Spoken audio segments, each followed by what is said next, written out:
Okay, green light. So, good afternoon, everybody, and it's a great honor for me to open the second RICH Europe Research Infrastructure Symposium on behalf of APRE and also as coordinator of a RICH Europe project in the framework of which this symposium is organized. First, I would like to convey the greetings of the director of APRE, Mr. Falsetti, that who unfortunately could not be with us today to an unavoidable commitment. Let me warmly thank all you for joining us. This important event is one of the biggest event that we have in our project. Our project, the RICH Europe project, is a European research infrastructure network for NCPs. I would also like to extend a special thanks to our partner of the project, one especially to ISCI, the Istituto Juan Carlos III, with whom we had the pleasure to co-organize this symposium. This is the second edition, hosted here in Rome, follows the success of the first symposium that was held in Madrid in May 2024. Maybe someone of you attended also to the first one. Confirming a shared commitment to strengthen dialogue and cooperation among all actors involved in the European research infrastructure ecosystem. Already said, the symposium represents the main public event of the RICH Europe, and the aim of the project is of the symposium. It provides a space to exchange experience, knowledge, and also opportunity among the research infrastructure landscape that we know is extremely various. To do that, we organized a full day, noon to noon, agenda. Today we'll start with sessions 1 and 2, and then we move also to the corner where you have already previously allocated, and then we'll end with networking. That is also an extremely important part and aspect of this physical moment. The central theme of the symposium, I repeat, are synergy, more relevant than ever, synergy among infrastructure, across discipline, across countries, and across funding instrument. We'll have a thematic that will cover all these aspects. The aim is to promote cooperation among infrastructure, including interdisciplinary and cross-border collaboration, foster interoperability and data sharing, and also support the development of further opportunity. I don't go too long on my introduction. We have the pleasure to have with us José Luis Martínez Peña, ESFRI chair of ESFRI chair. José Luis Martínez Peña, that I invite him on floor, is a distinguished physicist and researcher leader with extensive experience in material science and research infrastructure. Early in his career, he conducted research at the Nagoya Institute of Technology in Japan and also at the Brookhaven National Laboratory in the USA. He was full professor of physics at the University of Madrid and later worked at the European Research Facility Institute in Grenoble, France. In 1992, he joined the GSIC at the Institute of Material Science in Madrid and held several senior research management roles. Since 2024, he is chair of the European Strategy Forum for Research Infrastructure. He holds a PhD in material physics from the Universidad Autónoma de Madrid. It's a pleasure to have him with him. I invite you and I leave you the floor. Thank you.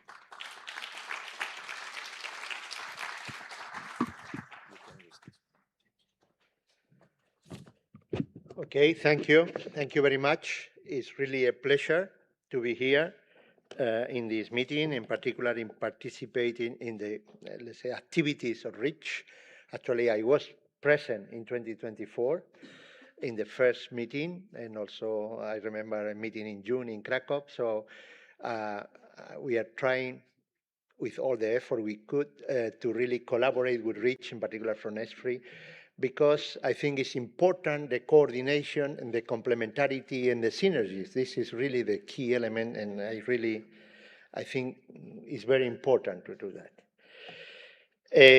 Today, I will try to give you a few messages about how we are really discussing now in S3 and how we see the future in the short term.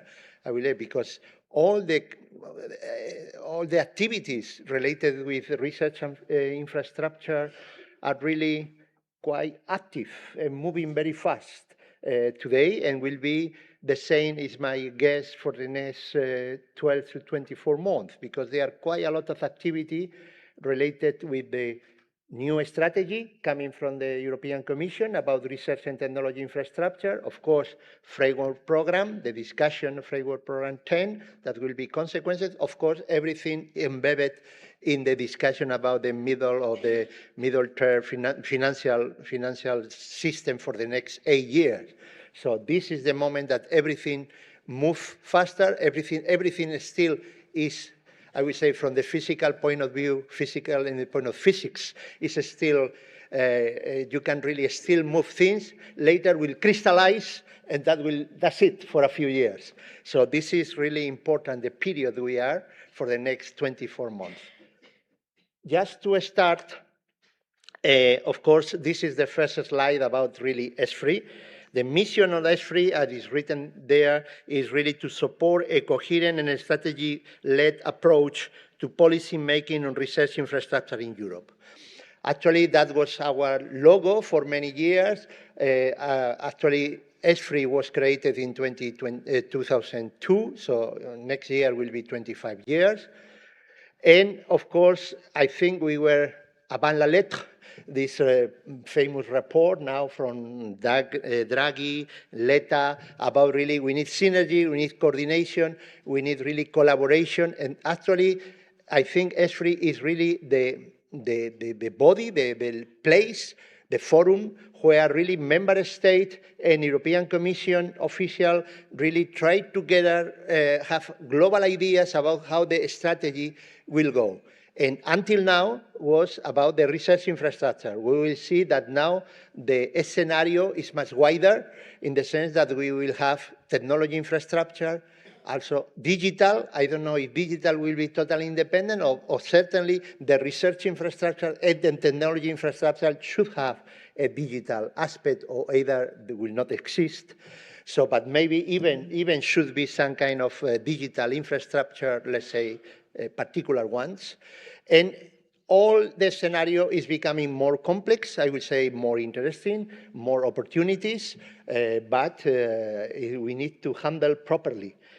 And this is the point I raised before, that the European Commission in September launched the new strategy for research and technology infrastructure with many actions, and at least 7 of them, I think, mention S3 in particular, and some of them to be done during 2025, even some 2 of them, in 2026, 5 of the other 5. So this is just to reinforce my message that everything is moving quickly in the present time. So actually, the message that I would like to convey with you is, I mean, first, of course, maybe we don't need to spend much time about, is really the research infrastructure so important, are important? Oh, yes. Why? Because at least we have these 5 points, because it's really the point where, well, the first point is really the cutting edge of the science and technology and research are developed. The second is because it's a way to attract scientists around the different part of the planet. And actually, I can tell you that in the present time, with the situation in other areas in our system, in the western part, there are quite an attraction of researchers coming back to Europe and to our research infrastructure. All the programs related with Attract Europe and Attract People are really becoming very, very competitive. Also, because this is a way to construct communities of different thematic area and the collaboration between them. Because today, in order to really tackle different societal challenges, you need really the collaboration between different thematic area. I'm talking about mostly about the thematic topics.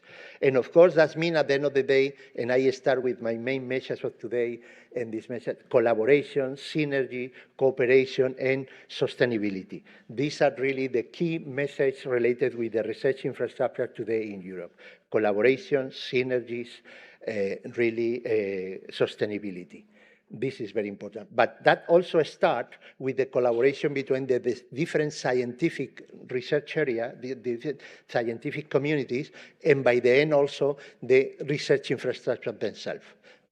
Also, it's a training place, and that is really very important for the future generation, and also is areas where technology are also developed and innovation is developed partially. And there also means that synergy that we have to establish in collaboration with other elements in the present scenario, the so-called technology infrastructure.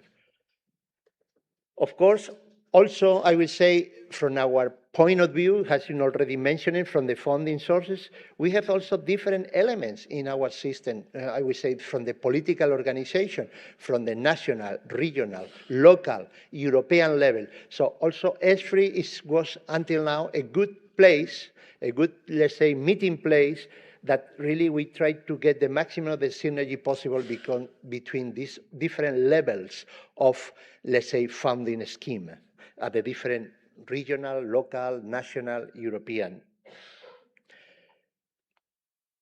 Okay, I already started to mention that the system today, in my opinion, is quite mature of the research infrastructure. Actually, ESFRI is 25 years. And of course, the research infrastructure, even included in the roadmap of ESFRI, some of them, we call it landmark, has an history from the 50s, actually. I think the oldest one, probably the CERN. And the CERN this year celebrated the, I don't know, 60th anniversary or 70th anniversary because it was created in 40 or 53 or something like that. So it's really, of course, research infrastructure, much before ESFRI, I would say, but we have a very mature system. We know very well what is really research infrastructure or pan-European character means, how they are established. We know, because of the work of ESFRI in 25 years, we have our methodologies, how to implement that, how to achieve that. Even if it's longer sometimes, I'm looking for new project, but sometimes it's longer the procedure, but it's very well established. The methodology is there, how we select new proposal, how this proposal, once has been selected in our so-called roadmap, has to be implemented, and it's maybe a lengthy process, but we know very well the different steps, and we try to really speed that as maximum as possible, but I will agree sometimes that it's really, really slightly, let's say, a little slow. But slow could be, but at the end of the day, it's mostly secure because we achieve a very mature system. And the word today, because of the maturity of our system, is that we need more coordination. In particular, if we establish now the new element in the scenario, in the space, that is technology infrastructure and digital infrastructure, we need a very strong coordination between all the different elements of the system. Because I will say, and I repeat, really, the synergy are necessary in order to tackle more sophisticated societal challenges, but also because about the sustainability, in particular financial sustainability. That means that we have to optimize all the funding schema, all the funding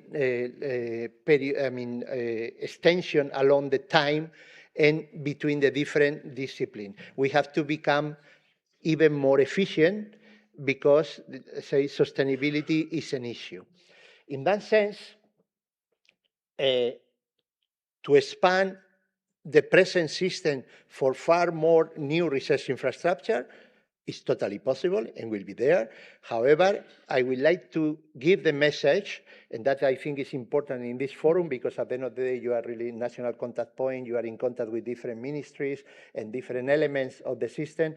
It's very important try to coordinate as much as possible the new initiative with the already existing research infrastructure included, I'm talking about from the S3 roadmap point of view, already included in the S3 framework.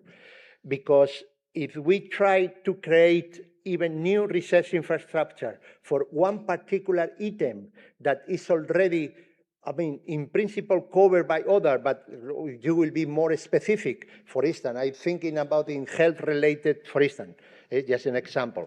In health-related research infrastructure, of course, whatever is the topic, you always can claim that maybe for pediatric part, you can maybe create one new one because we'll be much focused on that, even that the general one is covering that, but not with the sufficient, let's say, effort for that part. That could be, but it's becoming more and more difficult every time. So the first message is, before to try to create a new research infrastructure, please look around if it is really possible to reinforce and to give more, let's say, accent or push one of the existing research infrastructure about this particular topic. I'm talking also very clear about genetic things and things like that. Of course, you can always think about a very specific one for some type of animals or some kind of agriculture elements, but that will also mean that the dispersion of the research infrastructure will become more and more, let's say, challenged, I will say. So the point is really try to merge between research infrastructure to overlapping or complement a slope before to create new one, because really the sustainability of the system is really a challenge.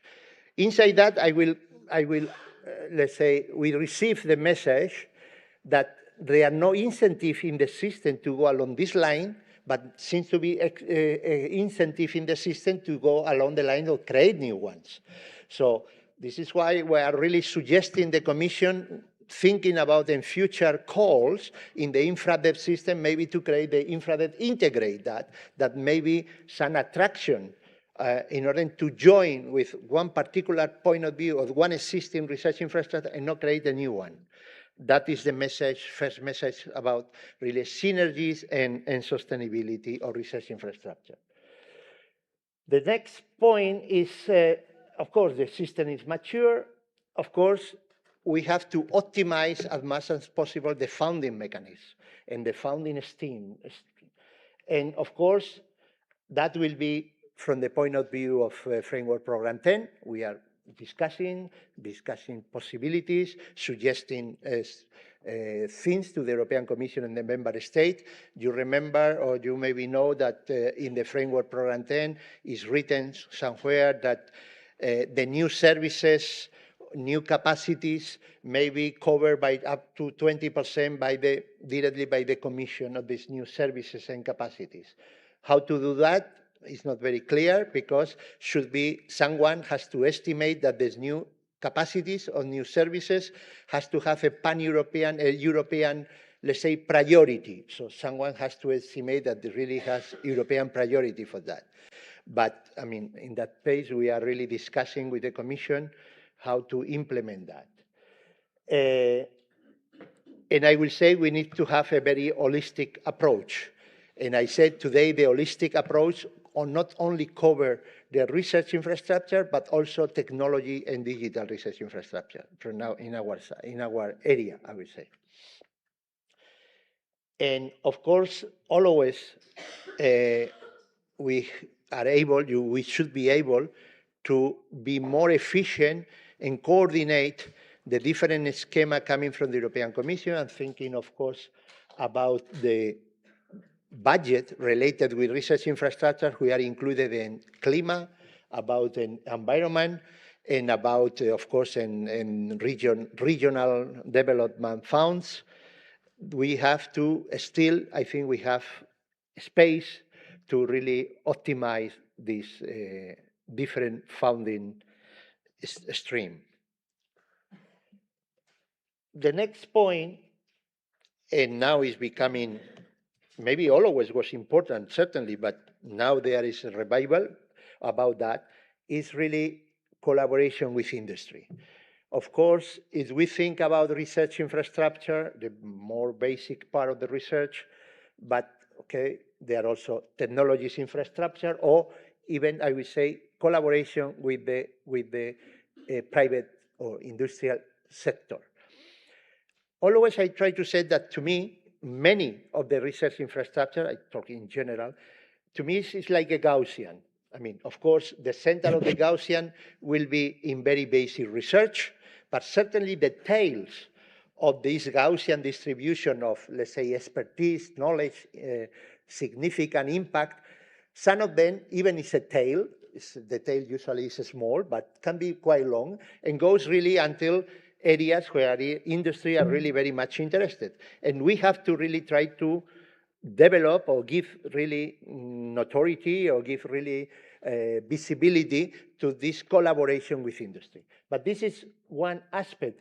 The other aspect is many times is related where we have our, let's say, what is called, the status of the different research infrastructure. Most of them, from the legal point of view, are ERIC. Some of them are not ERIC, the oldest one, but they are involved in, I'm thinking about ESRF or ILL or CERN.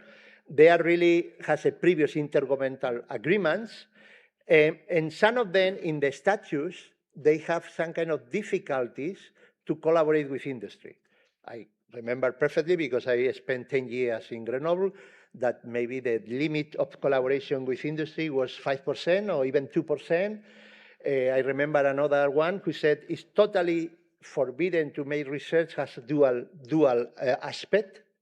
And today, dual aspect means, at the end of the day, security and sovereignty from the point of view of the member state. And this is really not really very sustainable, I would say. Some of them has totally, from the ERIC point of view, has to be public body. They don't have the possibility to have private investment or private members of the ERIC. These kind of barriers, I think we have to discuss it, because will be necessary in order, for instance, to establish much better collaboration with the technology infrastructure. So first message, the research infrastructure has to extend as much as possible really to possible application in the future. Okay. They don't have to miss or to completely change the main focus, of course not. But I'm sure that this research infrastructure, even the more basic one, develop technologies that really can have dual or another, let's say, application in different areas, and develop technology that could be used later on. And in that sense, the exchange of personnel for a time period, I think should be really recommended, or to enhance or to really establish in the different research infrastructure this possibility to exchange personnel for a period, or people from the industry stay in the research infrastructure for a period. Period means between 1 to 3 years, to have specific laboratories or specific areas inside the research infrastructure for this collaboration. This could really help quite a lot, in particular, the new, let's say, startup companies that really has to develop new technologies really in order to transfer the knowledge to the main industrial sector. I said already, co-location opportunities. Sometimes really for these small companies will be very more efficient to have one space in the research infrastructure that really to be outside and to locate or to be located outside the research facility, even in the same city or a different one. And I will say that is the last point that I already mentioned, to remove barriers between the legal entity, in the legal entities, who really allows the possibility to this kind of collaboration. For instance, in the EBIC, who is equivalent to the EBIC, EBIC, if you know, is European Research Infrastructure Consortium, and EBIC is European Digital Infrastructure Consortium. EBIC is under the umbrella of the DG Connect, so the digital part of the European Commission. ERIC is in the RTD area of the Commission. But in the EBIC, for instance, the private company can be members in the foundational members of the EBIC at the level of, I don't remember properly, but let's say around 30% of the total, let's say, property of the legal consortium. That is not possible in ERIC. but these kind of things I think has to be improved, has to be, because I repeat, the message is synergy, collaboration, and at the end of the day, really sustainability of the system. And that point, in my opinion, will go through this line. How we can really try to create this kind of synergy? I will try to go to some examples, a couple of them. It's only a few ideas. And one of the elements, a few of the elements that, at least in my opinion, really was really a way for the success. And for instance, I have about the first idea, of course, is already one of the really core ideas of ESFRI. Not all the research infrastructure has to be to all the member states and all the associated countries has to participate in all. This concept of variable geometry, I think, is extremely important and has to be developed even more, even going from the variable geometry at the level of the regions, at the level of the member states, of course. And I would like to end the collaboration between member states who are closer. And I would like only to mention two cases for different aspects. For instance, ELI. ELI is the European Light Source. So it's a laser facility with very sophisticated laser with 3 sites. Today is 2, but in the near future will be 3 in Hungary, in Czech Republic, and the last one in the very near future in Romania. And everyone are the 3, today 2, are really working together. Today already working, offering bin time, because the 2 of them in Czech Republic and Hungary is already open for users. And they offer complementary capability of the different light sources they offer. Very narrow, very quick, very sharp laser in the very, very short time, and also very intense one. And they are really complementary. The Romanian one will be even much more intensity, even the possibility to work in the area of nuclear physics, because of the power of the different lasers will be running in the near future in Romania. And this kind of collaboration that is a single, I would say, single research infrastructure with 2 and will be 3 sites, and really, but we have a research program together, a research investment together. They have to develop the priorities for the 3 sites, 2 today and 3 in the future, together. And I think it's very important. And that opened to me a message that I forgot before about the synergy of the different research infrastructure. Sometimes I mentioned already, try to, let's say, merge, collaborate, not create a new one. But also they acquire a lot of the space, for instance, in the area of public tendering between different research infrastructure. I'm thinking, because I was living there, the example, for instance, in the Grenoble site, between the 2 of them, ESRF and ILL, making a joint procurement of electricity. And of course, the prices you can get will be lower. And today, with the supposed to be single market, I don't know why the very heavy consumer research infrastructure in the ESFRI roadmap, to me, will be ESS in Lund, CERN, ILL, ESRF, maybe in the future, I mean, also the German facilities, XFEL, and FAIR. Maybe they can really think about a really unified call for tenders for electricity. And that is really a very important and significant expenses for these facilities. And that could be achieved more synergies and at the end more efficiency. So this not only merging and things like that, but could be merging about how they really buy things that are common to all of them. Electricity is common to all of them. So, but the second example I would like to mention about the collaboration and really variable geometry is MIPDONES. That really today, I think if my information is correct, they started very strongly with the European Aerofusion, plus Spain, plus Croatia. There are different countries already joining together, and there are a huge investment coming from structural funds. So this is the way really to try to have synergies, and at the end of the day means more efficiency in the system and will be more sustainability of the system. The other example I will say also in this kind of collaboration, I think is really very nice and I like it very much, is for instance, FERIC. This is really a way of collaboration in the different countries of Central Europe with facility dispersed, not dispersed, and they're really seated in different countries, but really the main point I would like to is unify from the point of view of offer to the users and also offer in the sense of everyone has to discuss with the other how they will invest in the future in order to improve the offer of services they have. So the services and how to improve the services for the future has to be discussed all together. And later on, the users have really a common platform to use the different facilities in the different countries. And there are facilities in that case for many countries, from Slovenia, Austria, Italy, Czech Republic, Hungary. They have different different sites. In different sites, they have different facilities, and they are totally coordinated together. And this is really, I think, a good message: coordination, synergies, at the end of the day, sustainability. And for instance, a second one, because I know from the CREI, I participate in the starting up, is the International Iberian Nanotechnology that was really between two countries, Spain and Portugal.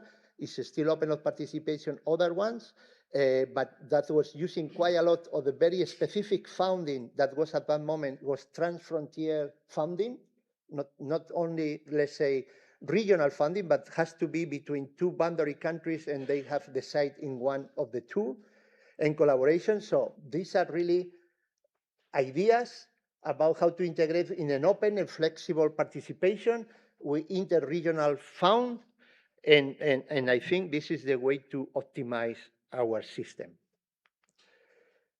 Finally, the collaboration has not only to be restricted between member states, I would say, but also there are different areas, in particular in the European Commission, that I think we can really try to optimize our collaboration also.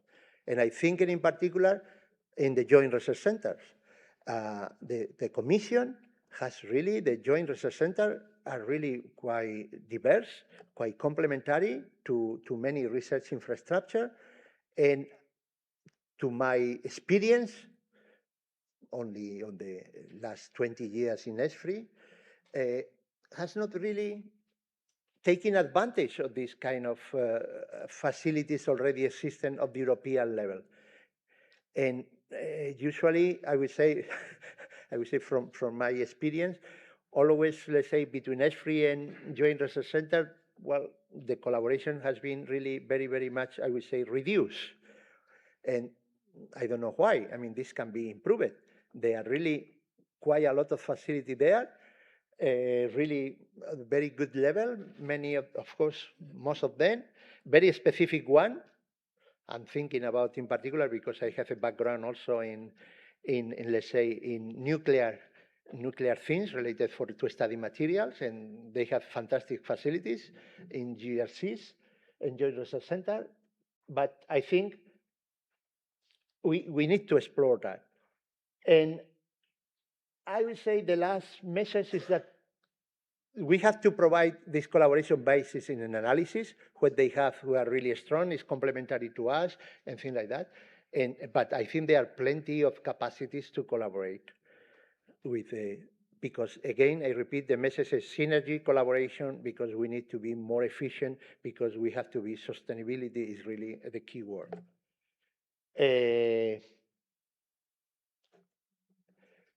So I finish with that. I mean, in ESFRI, I think we work a lot, I would say.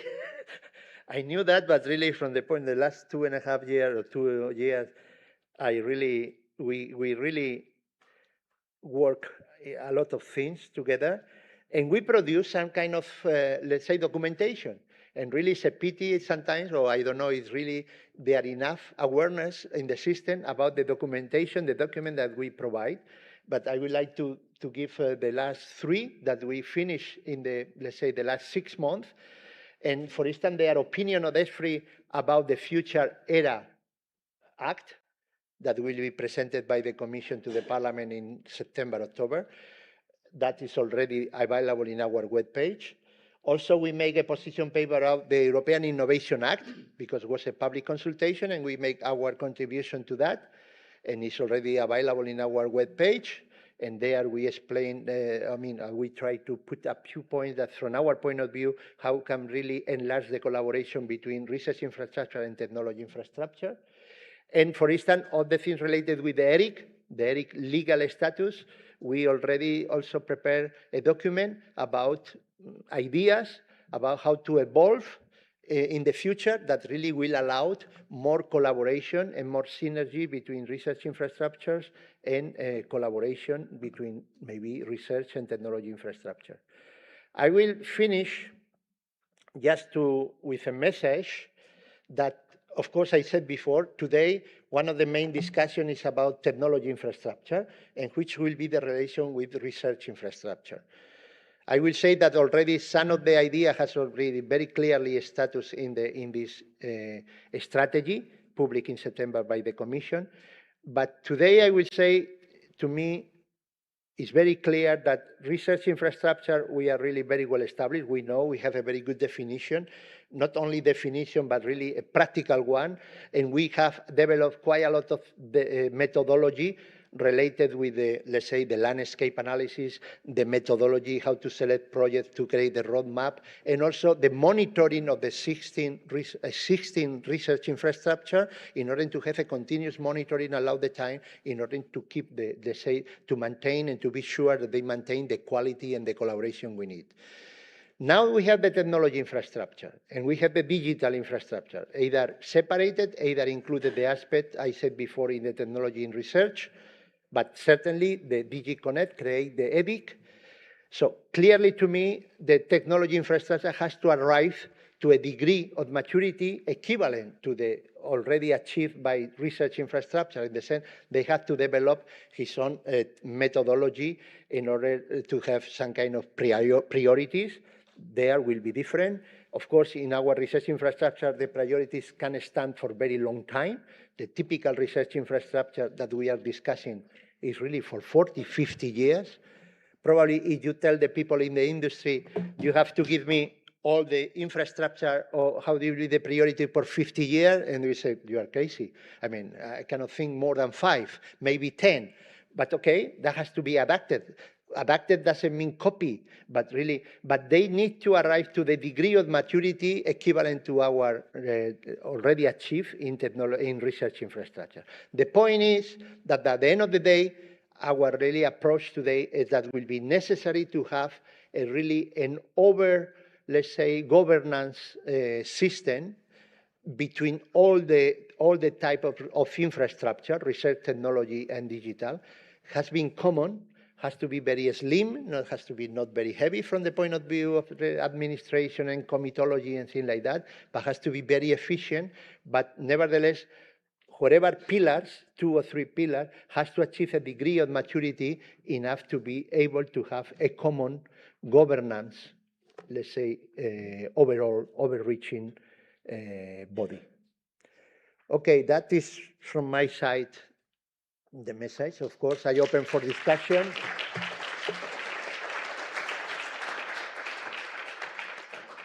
And for question if you want. Thank you. Depending. Thank you. Thank you very much for this exhaustive presentation. We'll have chance later to have also discussion, interaction among us. I have now the pleasure to invite on floor the representative of the Italian Ministry of Research, Professor Roberto Cimino, Directorate General for Internationalization of Research. Sir.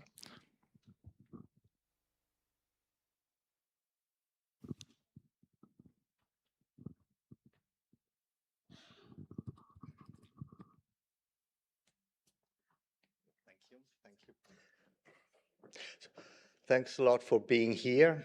I'd like to welcome you. And first, let me excuse myself for being late in opening and welcoming you. But I'm sure that the talk before was a perfect welcome and a perfect start for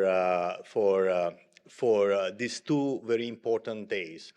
Let me, since I'm on stage, it's difficult to refrain from saying some sending some messages. First of all, the message is that Italy and the Ministry of Research and University strongly believes in research infrastructures and technological infrastructures on top. And this is shown not only as sometimes, or maybe too often it happens, not only by words and saying and statement, but also by a significant and large funding of research infrastructure that has been delivered in the last years. Of course, we were using the Resilience Fund extensively to support and relaunch research infrastructures. Why Italy believes and supports so heavily research infrastructures? There are many reasons. One is that we believe in activating collaborative efforts, and research infrastructures are the ideal place, are the ideal womb where collaboration can start and continue. Because you see, sometimes I go very often in different tables in Europe and discuss, and sometimes I got the feeling that the term competition, which was raised by the Draghi report, has been slightly misunderstood, is not, and it has been taken as a competition between European countries. This is not the message from Draghi, and this is not what we believe it should happen. We should sit together, work together, and the competition, which is very high and very strong, is outside Europe. So that is one of the key issues where research infrastructures are fundamental, because at the end, working together, elbow close to each other, elbow by elbow, we say in Italian, with the other countries makes the right conditions for establishing collaboration which will be long-lasting. The other aspect which we should not forget, and is typical of research infrastructures, are the support of what we call scientific diplomacy. We should still learn and insist on working together, of bridging walls and having common topics and common missions has been shown to be the key of the success of scientific diplomacy that could expand in also other framework. Let me say that also so this is a key point, and bringing up industries and companies is also something we are very interested in, because Europe as a technological hub has to grow, as well as our research infrastructure centers. And to do that, we have to convince, again, industries that for the big challenges we have ahead, it is difficult to compete as a single small unit or a single company in a country, but we have to sit together and, again, build up a competing collaboration or collaborative competition. Is not clear what, but what I'm saying is that we have to merge those two aspects in a very clear way. Let me just finish with a call on, has been mentioned, FP10, which is a very key aspect in this near future, because it's going to happen in 2 years. To make it simple, or very simple as much as I understood, you have two positions. One positions are from countries that believes and the advantages of sitting together and building European research infrastructure or technological infrastructure, so that Europe can glue the competences and the collaboration effort in the research infrastructures, but also the research infrastructure can glue Europe together. There are other countries that very simply says, look, if I want to put money in a research infrastructure, I want to decide myself. I don't want to give money to Europe and Europe decide to which infrastructures I'm going to participate. Though, of course, you have to balance those two aspects. You have to find some smart and clever way to keep everybody on board, because that is the real message. But I think that that we are also facing sustainability issues of many research infrastructures, national infrastructures. We should stop competing among themselves or surviving just to keep going, but they should sort of sitting together to work together and create something which is strong and visible, and it will survive whatever competition and changes will happen. Because the other problem is they always complain, the ministry is always late, and Europe probably is always late. But it is our one problem we have, because politics takes time, but also the speed we are facing now with what is the demand of production or improvement, so is extremely high. We are not only talking on basic research infrastructure, we're talking about quantum computer infrastructures, we're talking about artificial intelligence infrastructures, and those topics are running fast, and we have to try to make it happen in Europe in a common framework. So my last statement to you is we believe as well that NCP and the national contact point are a crucial actor in this game, because research infrastructures need collaboration, and collaboration needs building up bridges and putting together realities which are different and don't talk to each other.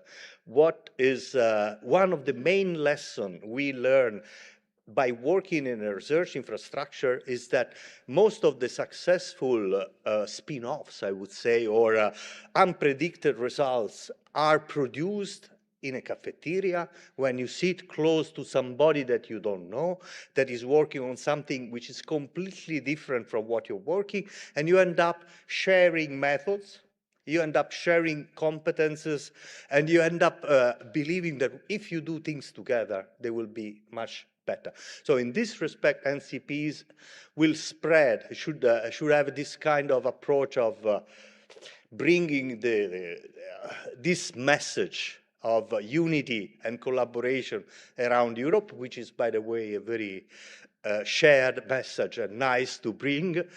So I think I will stop here and give you all my best, and my ministry best wishes for a successful meeting for the next 2 days. Thank you.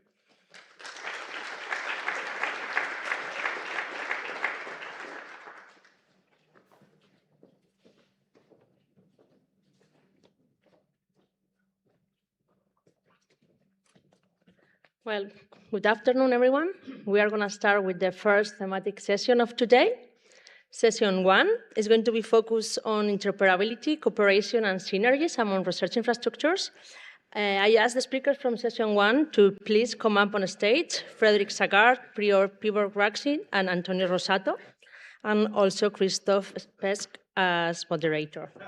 And well, in this session, they are going to show us some good examples where research infrastructures collaborate, demonstrating that when infrastructure coordinate, their impact can be multiplied.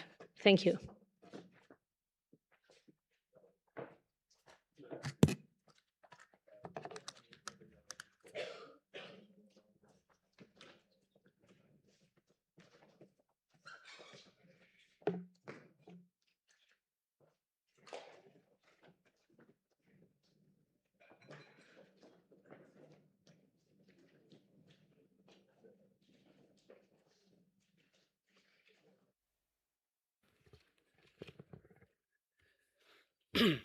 Good afternoon. My name is Christoph Peschke. I'm the German NCP since 2014, and another role is S3 Support Office.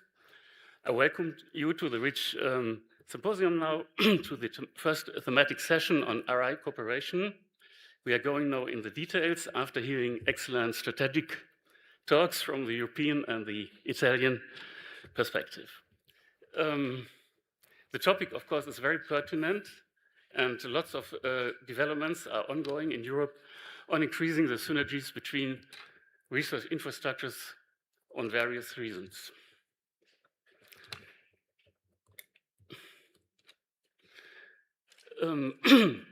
We start in this session with a look on the ecosystem of RIs and the interaction with each other. The study has been conducted by the Global Research Forum recently with the support of participating international members, most of them being also members of the OECD.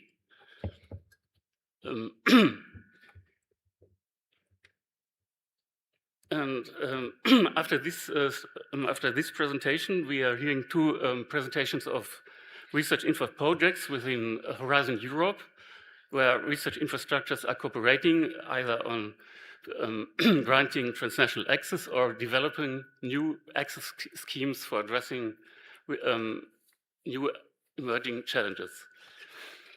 Both projects present innovative approaches to the development and offering services within the framework program. So I would just invite now Frederick. Well, let's say, Frederick, I want to introduce first Frederick. He's the project administrator of the Global Science Forum, where he manages selected forum activities, especially working groups where delegates of OECD countries cooperate. As such, he has been involved in many of the forum's projects and research infrastructures, such as an impact assessment framework or on very large research infrastructures, and most recently on the infrastructure ecosystems. He acts also as an independent expert for various European research infrastructure projects. And prior joining to the OECD, he worked as a senior scientist in a pharmaceutical company until the end of 2002. So, Frederick, I invite you now to present the results of the study of the OECD on RI ecosystems. Thank you very much. Yeah, okay, it's working. Very good. So I apologize for some of you who might have seen part of that presentation in the seminar which was organized a few months ago, but I'll try to go fairly fast on a number of slides because I think what's really important in this session is the discussion that comes afterwards. So just a few words on the Global Science Forum. It's the structure of the OECD which is dedicated to science policy. And it was created in the 90s really to support international collaboration on very large research infrastructures following the problems of the super collider.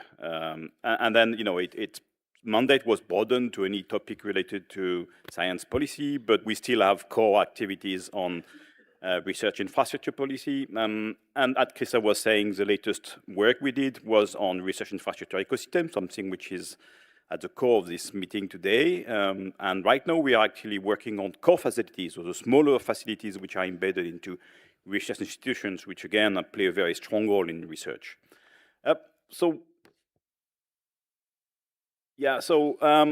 Why did we work on research infrastructure ecosystems? Because there is a very strong rationale really to have infrastructure working together. There is a number of scientific projects which are now interdisciplinary, and that a single infrastructure cannot really provide support to the project because of the interdisciplinary nature. And also there's a lot of challenges that research infrastructure have to face regarding funding, regarding data support, regarding human resources, etc., that would be potentially better addressed by working together.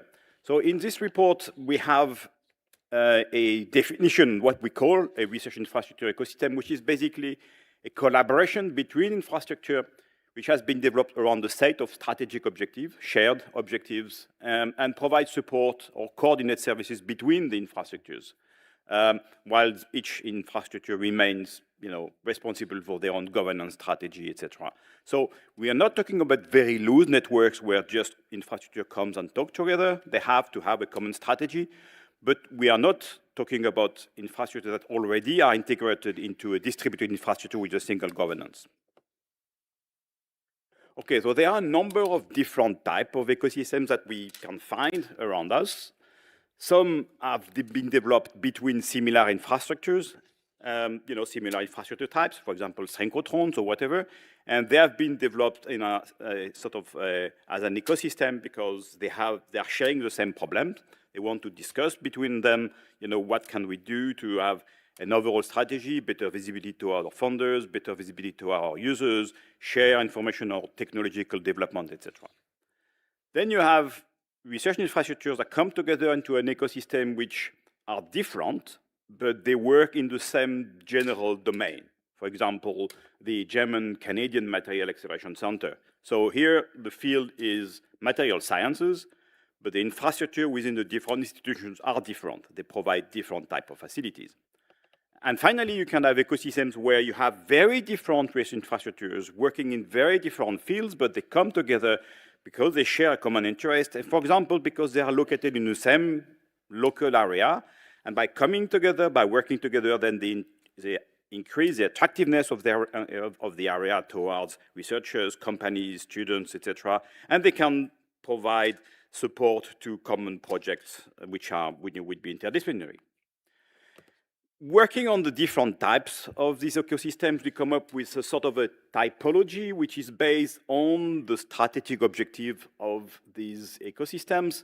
Now, of course, an ecosystem may have 2 or 3 different strategic objectives, but what is common is usually that when you have a common strategic objective, then the type of structure of your ecosystem becomes, fairly standardized.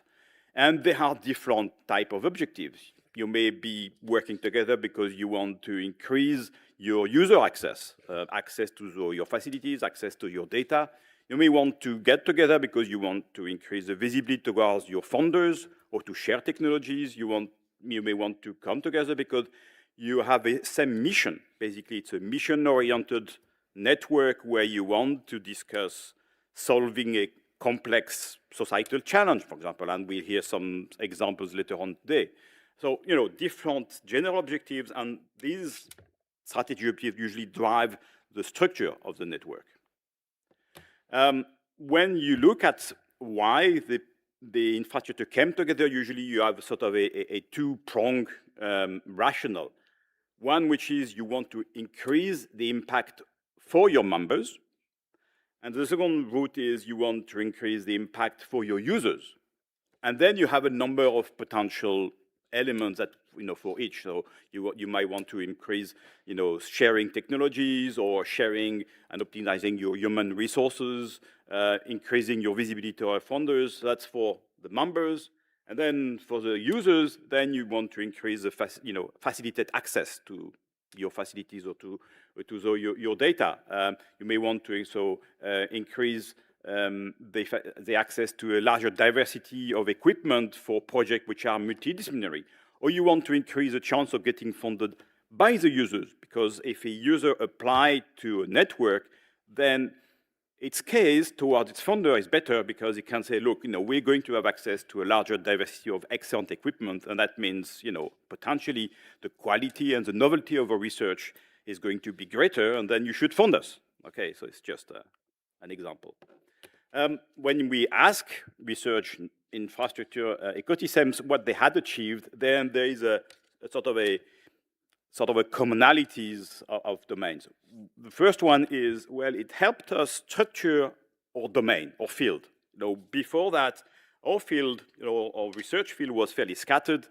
By getting together, we developed common strategies, we agreed on shared objectives, etc. And in some areas where people did not have the history of working together, for example, in social sciences, that was extremely important because that was typically a field which was really scattered with lots of different actors, quite often publishing in different languages, etc. And the fact that they work into network of research infrastructure was very strong support to help structure the field. Then you can increase the self-identity of a field and increase the attractiveness of your research infrastructure. Again, it's very, very important for the visibility of your infrastructure and getting funding. You can broaden the use of your infrastructure to new type of users. Quite often your infrastructure had sort of a local or even international community, but always of the same type of users. They knew how to use the facilities, they knew how to use the data, and they were sort of more or less doing always the same type of work. Suddenly, by getting together, because you offer a larger diversity of facilities, a larger diversity of services, then you open up your facilities to different type of users that may not have thought about using your facility before. Well, it may require more effort because they need more training, they are not used to use your database or your equipment, but they are going to work on different domains. And that means potentially the visibility of your infrastructure increases. So, and finally, because you share, facilities, data structure, etc., then you can increase the impact of your infrastructure towards looking at complex top science projects, because obviously you provide more support for different type of facilities.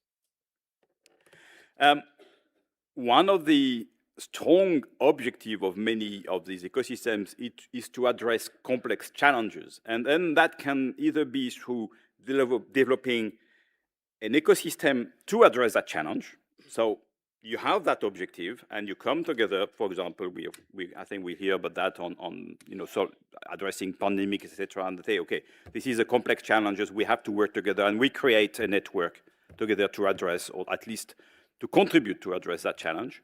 Or it's opportunistic, by coming together maybe for something else because you wanted to share technology, etc. Suddenly you open up doors.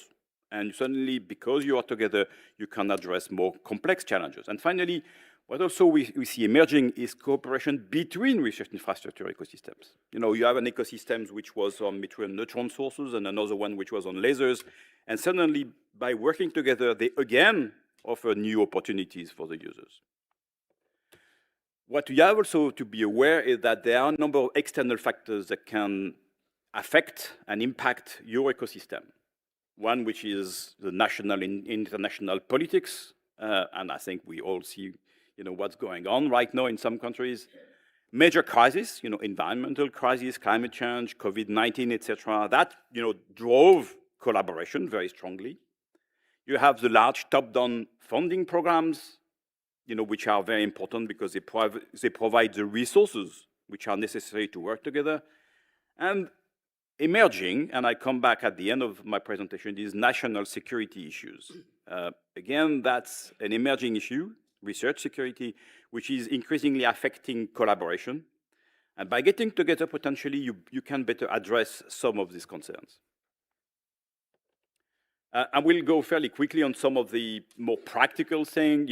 Obviously, one of the challenges for those ecosystems is sustainability, and for that, you need both a strong governance, which has to be flexible and probably have to adapt in time because you have new members and you have new strategies, and you need financial resources. As soon as you want to have activities between your members which go beyond just sharing information, then you need resources. And usually membership fees are not enough and you need external resources. And I think what was described earlier, which, the need for funding schemes supporting these networks is very important.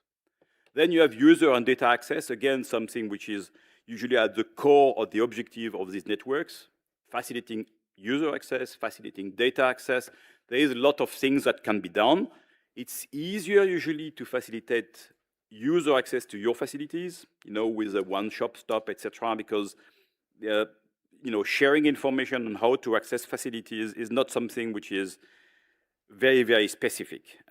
Usually each infrastructure has its own process, but they are fairly similar between infrastructure, so getting a sort of a common system is easier to standardize than going toward a standardized data access policy where there's a lot of factors which impact the way you handle data, you make them accessible, and particularly when you're talking about international networks, because there are some regulatory element, national laws, etc., that regulate the potential openness of your data, which may be different between countries.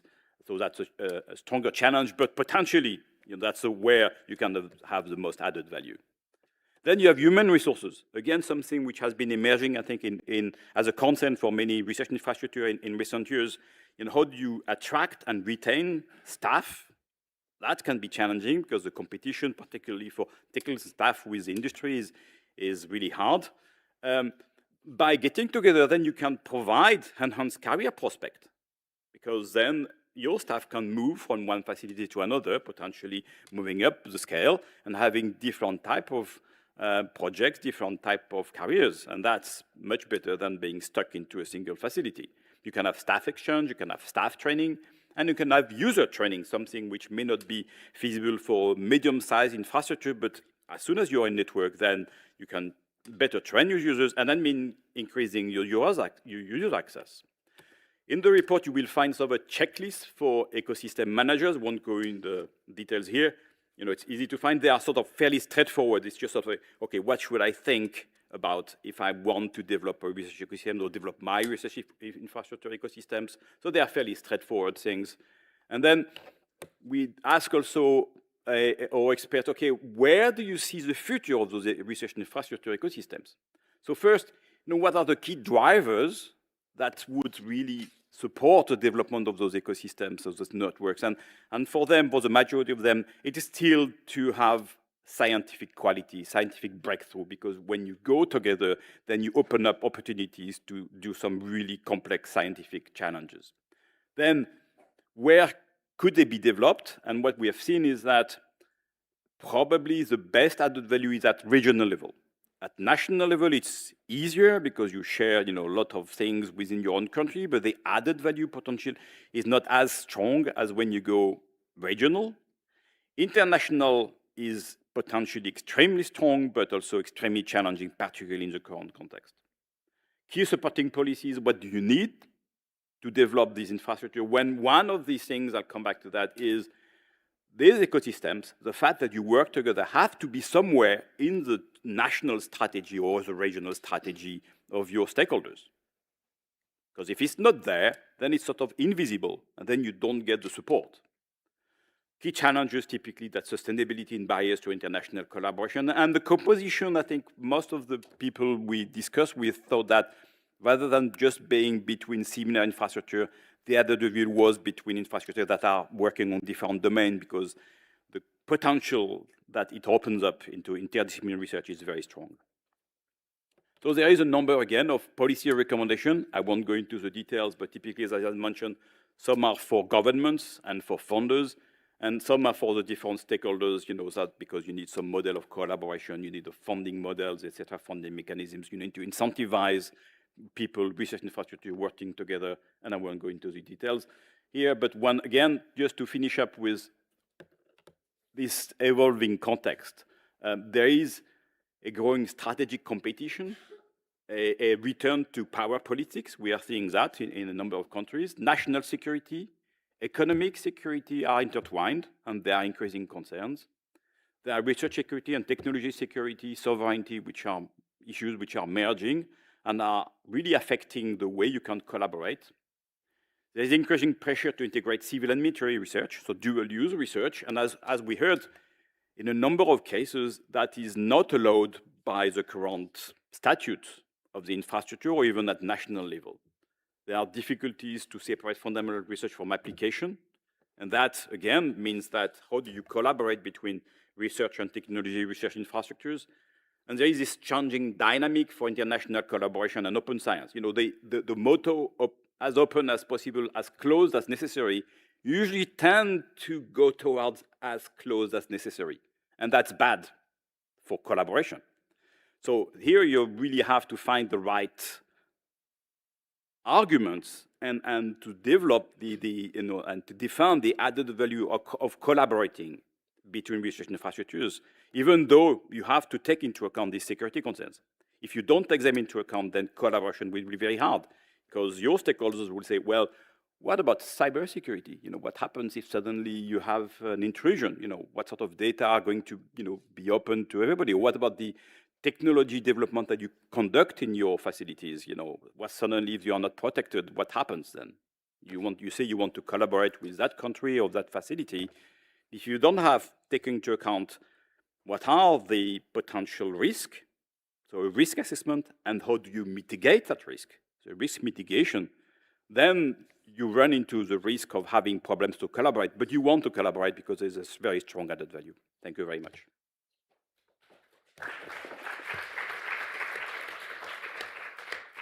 Thank you, Frederic, for this fast presentation of this complex study. I can only recommend to read it. It has a lot of facets, international, national, regional. Questions after the three presentations, because we are short of time at the moment. In your report, or in this report, we identified also transnational access networks as kind of RICH corporations. I remember it was RadioNet. And so they are temporal. Sometimes they evolve into sustainable collaborations, even research infrastructures. So one of them will be presented now by Piotr Piwowaczyk.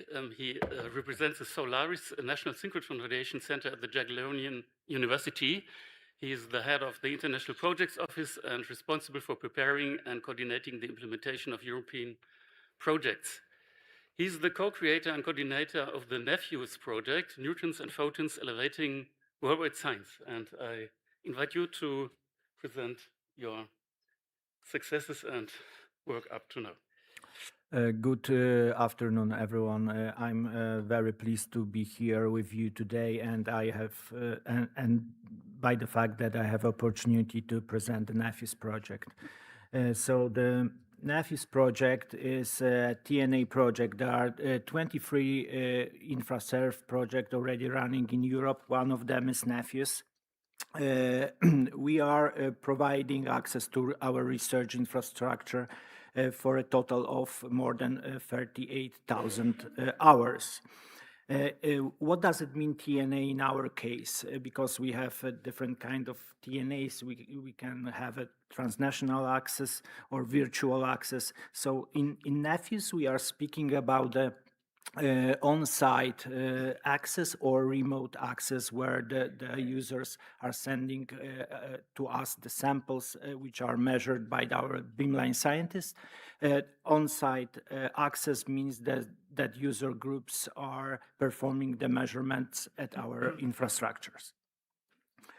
In addition to the TNA, we are also implementing the supporting programs for the young researchers. Those are the user twinning program, early stage research support, which are the about 1 week internships. We have also virtual trainings. Altogether 4 editions we predict to have in Nephews. And we are also reaching out Africa with a tailor-made program, Info Days Twinning, and participation in Hercules School. Beyond, we supporting and we advocating national user communities in front of the ministries and funding agencies in terms of the access to European research infrastructure. So in other words, we seek to build up the dialogue between the ministries and the national user communities to get support for access. Now I would like to pay our attention on the collaboration. Who are we under Nephews? This is the part of our session, how we collaborate and what are the tangible effects from this collaboration between RICE.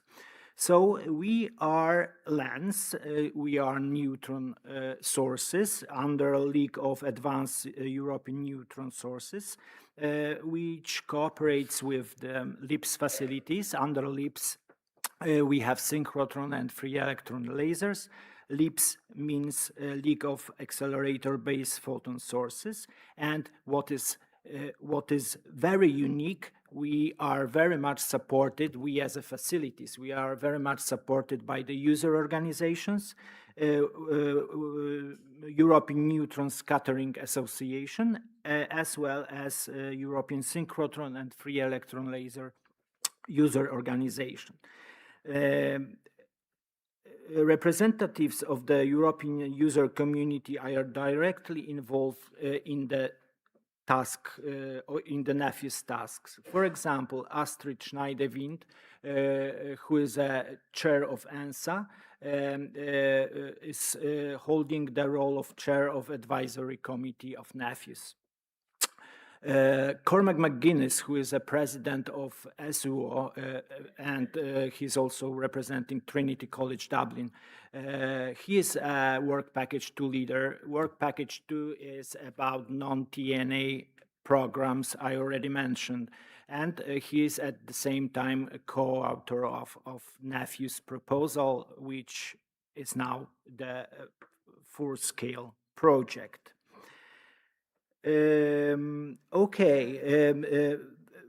As a bottom-up initiative, we have the priority access to Nephews offerings for the specific targeted groups. We selected 8 targeted countries, and users from those countries have a priority access to our Nephews infrastructures.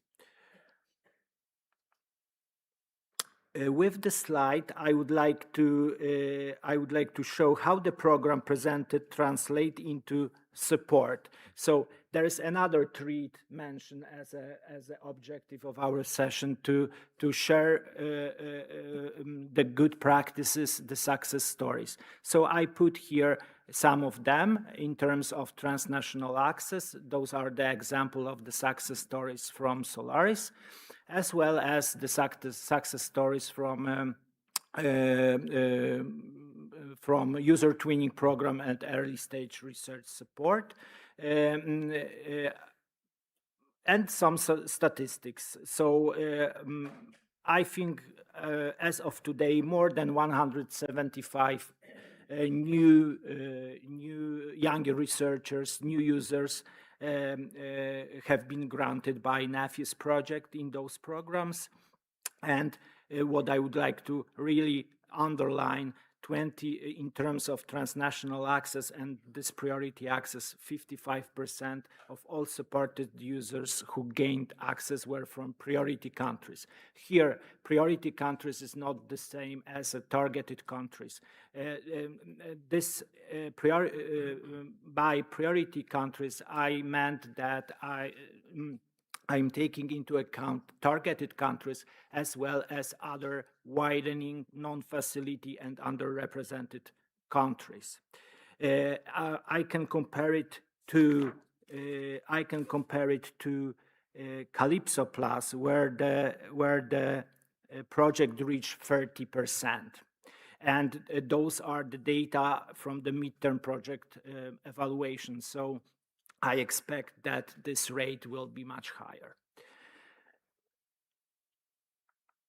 Okay, and with this slide, I would like to thank you very much. If you would like to know more about Nephews, I warmly recommend you to go to the website, as well as you can follow us on LinkedIn. Thank you so much.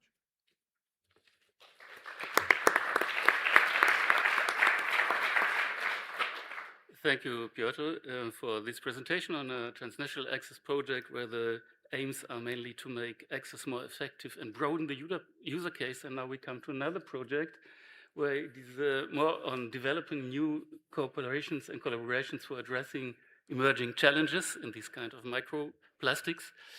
It is presented by Antonio Rosato. He's Associated Professor of Chemistry at the University of Florence. His research focuses on structural biology of metal-binding proteins and on technologies for distributed scientific computing. The title of the presentation is Food, Health and Environment Research Infrastructures to Tackle Emerging Priorities. Antonio, please. Thank you very much for the introduction and for the invitation to be here. So our project, which is called Fairy Tale in short, is a partnership of 4 different research infrastructures that are represented by various of their centers. So these are all distributed infrastructures, meaning they have different centers in different countries.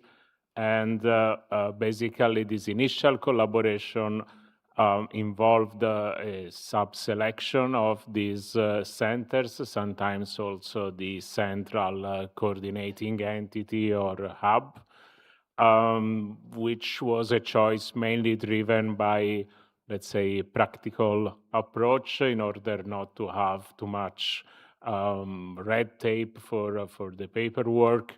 And we, from the very beginning, planned on making the partnership open to contributions from additional centers from these 4 facilities, and more importantly, also from other research infrastructures that shared an interest in the same objective.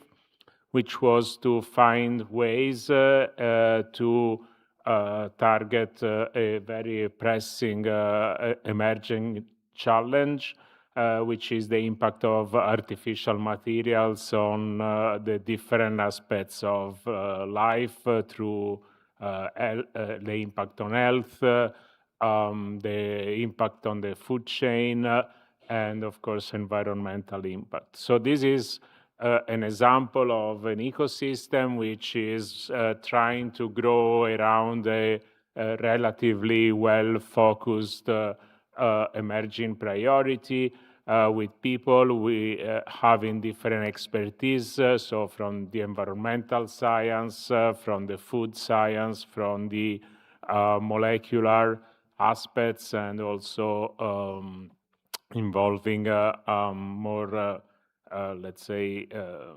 closer to human health centers to address in a collaborative manner the provision of services for researchers who want to address the selected challenge in more detail.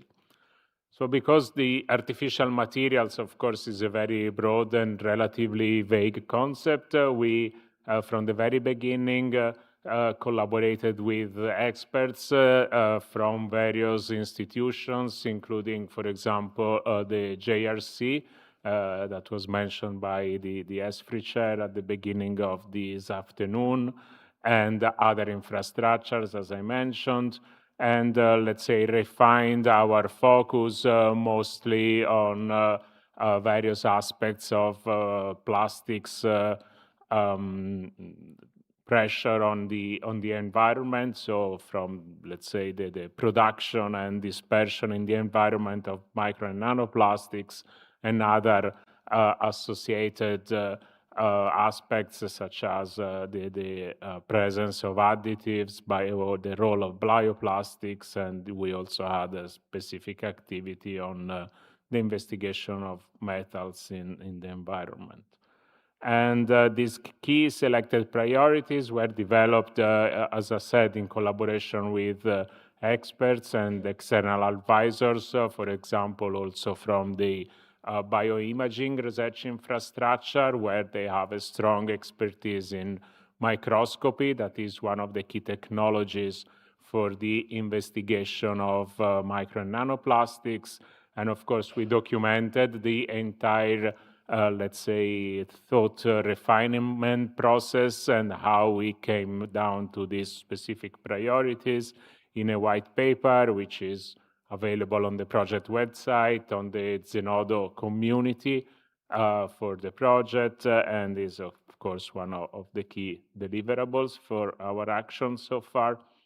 And then we had different types of activities. So I just like to mention one where we conducted an extensive overview of the literature, the scientific literature on micro and nanoscale material particles, again, focusing on these priorities that I mentioned before, in order to address several aspects ranging from the growth of the contribution in the field, which so this is taken from the corresponding paper. It goes until 2024. This growth of the number of publications continued with the same or even a higher rate in 2025. And we were able to identify, for example, the more common technologies that were adopted worldwide at this point to address research in the field. And with this idea in mind, we can then go to the specific research infrastructures in Europe beyond the partnership. As I mentioned, we started with 4 research infrastructures formally involved in the project. And this first table, which shows the first result of our landscaping of service provisions by research infrastructures in Europe, already involved 8 research infrastructures. And to do this kind of summary table, we just grouped the technologies that we identified before by type of service, and then we mapped which service is relevant to the different types were provided by each infrastructure. And of course, there's a drill down where you can find a specific service by specific infrastructure, but that's very long, and again, it's all available via the website. And finally, the ultimate goal of the project is to build up develop suggestions for infrastructures to build clusters of the services so that they can build synergies that allow users to really enter the ecosystem and be able to extract the different skills from the different infrastructures that are needed to finalize their own research purpose, and also to get guided in the process through the various services that are available within or beyond the partnership. So ideally, we would like to go to really connect the users with the need and their needs to the service provision across multiple infrastructures within this scientific challenge. And with this, I concluded, and I again, similarly to Piotr, I encourage you to visit the website. Thank you.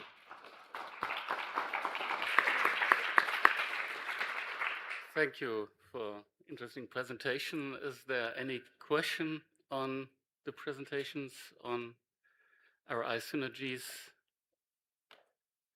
Perhaps I ask the presenters in a word to wrap up. What is the main reason for RIs to cooperate? Where are the main added value? Perhaps in 2 sentences, if possible, only the most important from your point of view. Okay. Thanks for that question. I think, and I'm assuming that we all together here could invent at least a few reasons why to cooperate, but I will focus on 3, which I was elaborating while I was flying here, and I had a brainstorming with myself to discuss what will be good to present to you and to discuss. So the first reason I named, I called better science through a combination of expertise. For example, in the NAFIS project, as I said, neutrons cooperate with photons, and by this, they can plan together. They can align their developments, and they offer more complementary services for science. How they complement each other. You probably remember that we are providing TNA, and we have also non-TNA activities. Not all of the infrastructure in NAFIS project are providing the access under TNA, but they complement those infrastructure by providing support in twinning, in internship. And this is the pure collaboration, and this is the example of the fact that this cooperation may cover all the value chain of access to RIs, regardless the level of the experience of the users. The second reason I would like to share with you is a better use of money and resources. All we know that research infrastructures are very expensive, mainly large-scale research infrastructures. And they are built for the long time. So by coordinating plans and sharing knowledge, they avoid doing the same work twice.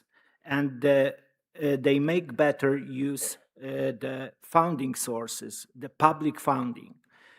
Including the projects from the Horizon 2020 or Horizon Europe currently running framework program. And To end, the third reason is the easier access to users. Researchers need single and clear systems to cooperate, which will help to harmonize procedures, standards, and services across the facilities. So those three I thought that I will share with you. There is one more which I would like to highlight, which is a bit soft, but at the same time very important, and this is that by cooperation, we as a research infrastructure, we have a stronger voice in Europe, and we can really negotiate the conditions of cooperation, the conditions on which we will be implementing our joint projects. Thank you. Thank you, Piotr. You want to add something, Antonio? Yeah, I just want to probably rephrase something that I mentioned also at the beginning of my presentation, and is that current societal and scientific challenges are very complex, and they have multiple facets and multiple impacts in different scientific disciplines, so to say. So again, as I mentioned, the problem of micro and nanoplastics impacts environment, health, food, and these are all connected to one another because, of course, impacts in one of these disciplines also, let's say, propagates to the other ones. And therefore, the collaboration and the synergy among infrastructures brings together different expertises, as Piotr mentioned, that are synergistic in order to really tackle the challenge and understand what's going on, what's to be done, possible remediation avenues in our case, and also is helpful to identify gaps that hinder the collaboration and the communication between the different facilities. So again, for example, in our case, there's a lack of standards that enable not only reproducible science, but also enable the transfer of data from one type of measurements done in one facility to towards integration with other types of data collected in other facilities, because standards are what helps to make the data comparable, and without those, everything remains a bit fuzzy, and therefore the full potential of research infrastructure is not reached unless there is this collaboration, and this collaboration in identifying and solving technological and methodological gaps. Thank you. Yeah, so basically you collaborate because you can do things together that you cannot do by yourself, or you can do better by collaborating that you could do by yourself. And I think one of the slides I showed is it's true for the members of the collaboration, and it's true for the users of your infrastructures. And there's a lot of different elements where collaborating brings an added value, but don't collaborate just for the sake of collaborating, because it does take resources, it takes time, it adds one level of complexity. So if you can do it alone, it's fine. It's better to do it alone because it's easier.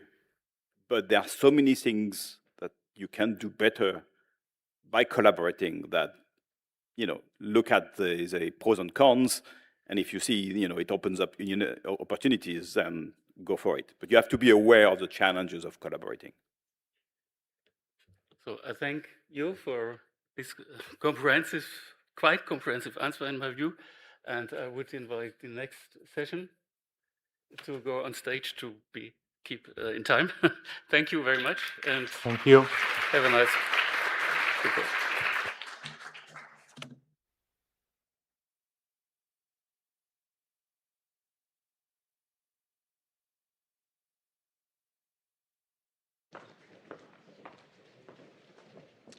Well, now we are going to move to our second session of today. It's going to be focused on research infrastructure synergies with clusters of Pillar 2. We ask the speakers of session 2, please, to come up on stage. And while this session is to showcase successful examples where research infrastructures have directly supported projects from clusters, and it will help us understand how research infrastructures can move from being service providers to strategic partners. Thank you.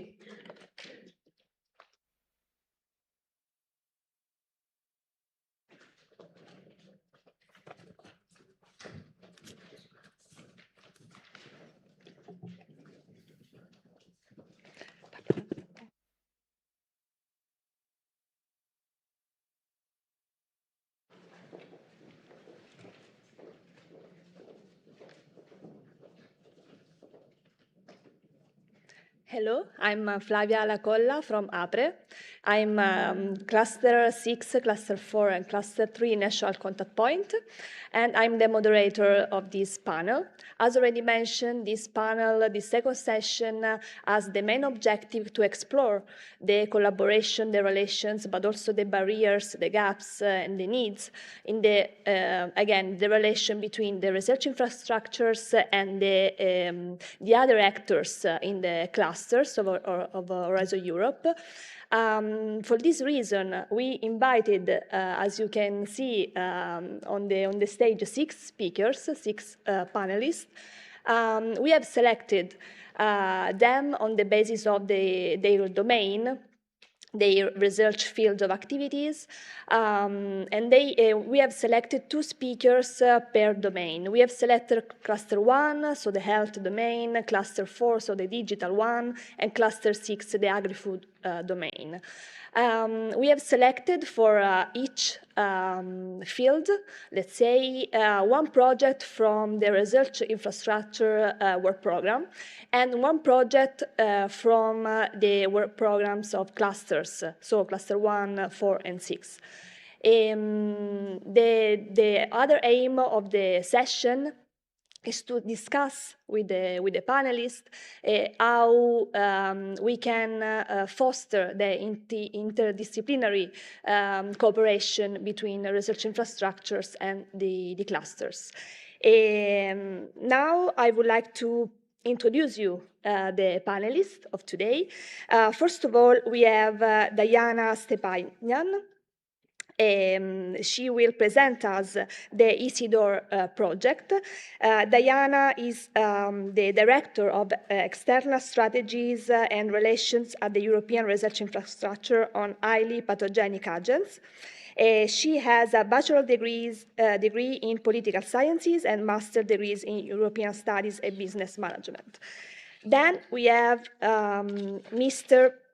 Quentin Gadet is a European scientific project manager at the NRS, sorry. He leads a work package within the Be Ready partnership regarding the alignment of research priorities. And he has a PhD in structural microbiology. The other speaker is Marco Coco from the EG Foundation, the Engineering General Intelligence Foundation. He joined the foundation in 2021. He worked previously at Cineca, at the HPC AI, it was a HPC AI specialist. Then we have also the contribution as a speaker of Andrea Saracino from the Sant'Anna School of Advanced Studies. He is an associate professor of AI and cybersecurity. He was the coordinator of a H2020 project named CIFI-SOM and is currently involved in many digital-related projects such as Mediate and Turing. Then the 5th speaker is Mr. Michael Boer. Is the Director General of Anna E. Eric. He has a huge experience in high-energy astrophysics. Then the last speaker is Stefan Pfeiffer. Is the senior expert and advisor for business development and innovation management at AIT, Austrian Institute of Technology. He coordinated the 3 years CSA Path to DIA project, aimed to promote digitalization as enabler for the agroecological farming systems in Europe. Now, since I have introduced to you all the panelists, I would like to give, first of all, the floor to Ms. Diana to present the first project, Isidore. Thank you.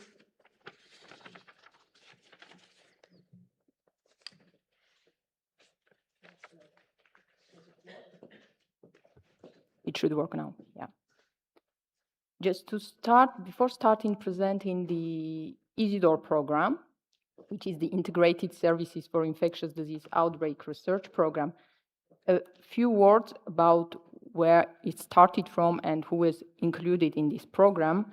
So that's a program which is coordinated by the European Research Infrastructure on Highly Pathogenic Agents, ARENA, which is an ESFRI landmark and is part of the health and food cluster of ESFRI research infrastructures, and which brings together the high and maximum containment laboratories and provide access to them.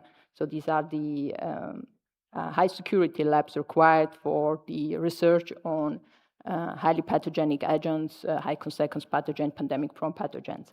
So that's a distributed infrastructure, a mission-driven infrastructure, which aims to support the research on emerging and re-emerging infectious diseases and to help to the European preparedness to these infectious disease threats and to global preparedness as well.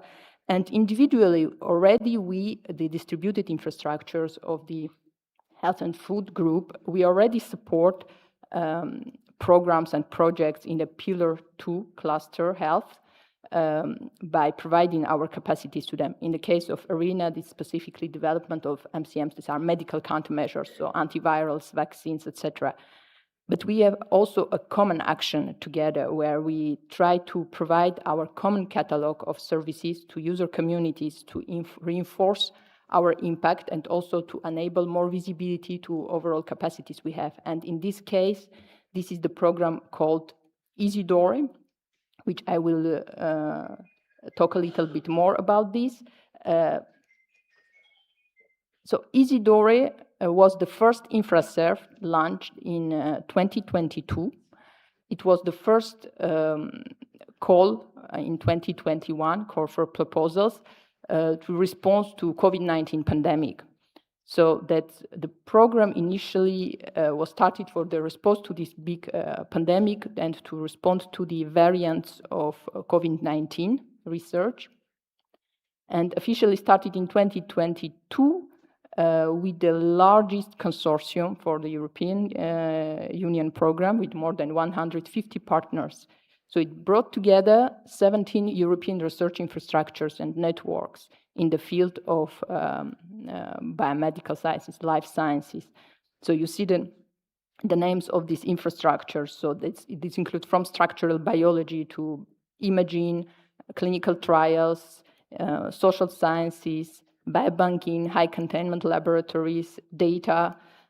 So a big number really of these distributed life sciences research infrastructures with the idea to make a common catalog of services required for research on epidemic-prone pathogens. So initially for the response to this emergency, it was also the idea behind this program to help the preparedness, not only the work on the ongoing pandemic, but also to go further, because preparedness, that's a permanent action. We can never say we are really 100% prepared. So this action enabled to putting together more than 300 services for pandemic preparedness research of these research infrastructures to work together.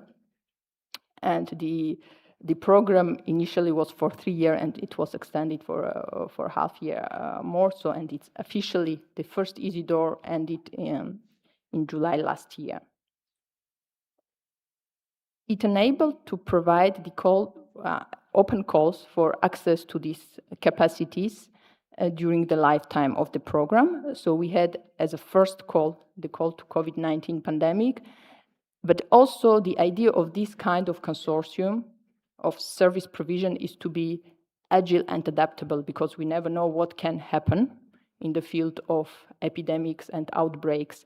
And especially the call for monkeypox virus was not something that was planned initially, because we didn't know that it will happen. And in 2022, that was the multi-country emergency for monkeypox virus, mpox. And even before the World Health Organization declared it emergency of public health international concern, Isidore Consortium was able to launch open calls for access to these facilities of the Isidore Consortium and services, and to provide support to researchers to advance science and to test medical countermeasures. The other part of the pillar of Isidore was related to preparedness calls, because we know that something will happen, surely. We don't know exactly which kind of pathogen and viruses will be the next source of outbreaks or epidemics. So the idea is in consultations with other relevant agencies, European and international one, like World Health Organization, European CDC, International Funders Consortium of Infectious Diseases. So it was a strategic board put in place who provided advice to the Isidore Consortium for the prioritization of the topics of concerns for public health emergencies of infectious diseases. And based on these consultations and recommendations, 4 other calls were launched for the type of viruses, respiratory 1, vector-borne diseases, disease X, and others. So what will be the possibility for these viruses, which are also the priority viruses of the WHO. So in the framework of this action, more than 170 projects were supported, including for the development and adaptation of medical countermeasures such as antivirals, monoclonal antibodies, or vaccines and others. Now, so what is the overall outcome of this Isidore program? Because the idea for this kind of action, where you put a lot of efforts, funding, human resources, is to also not stop at the end of the project life cycle, because there is this integrated catalog put in place. So the work streams to work together between these different research infrastructure were also put in place. So the idea is to, if it is considered as a successful tool for Europe, to make it sustainable. So it enabled really scientific acceleration, to faster access to research infrastructure services, to create kind of the full pipeline of research and development for larger projects where they need specific capacities available at research infrastructures of the program. So there were these tangible outcomes, but also that helped this cross-border collaboration to access this unique expertise, new partnerships, and also there is a system-level value. So shared tools, shared protocols, shared workflows, greater visibility of the overall research infrastructures offer, and really practical model for the strategic coordination. So it helped also to contribute to increase European preparedness and global preparedness to infectious disease threats, but more on the practical level. So it became also the ever-warm preclinical research infrastructure capacity within the newly launched European Partnership for Pandemic Preparedness, which is called Be Ready. And as the European Union considered as a useful tool to have this kind of interoperable, integrated research infrastructure services for epidemic pandemic preparedness for Europe, so a follow-up program, Isidore 2, will be launched in June this year. And I will stop there with my presentation.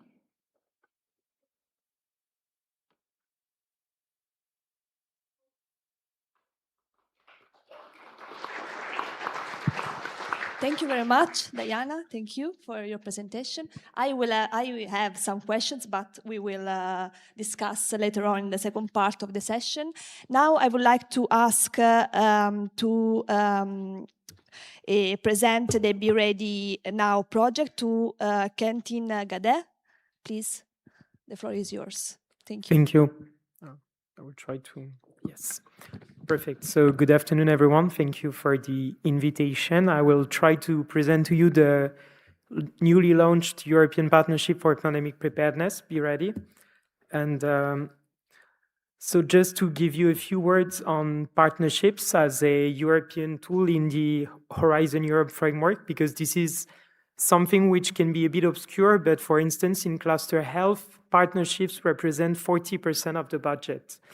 European partnerships are a shared commitment between the European Commission, the member states and associated countries of Europe to develop together and implement a strategic research and innovation roadmap.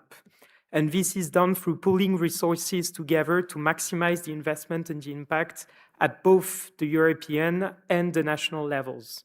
So there are several partnerships across the different clusters of Horizon Europe.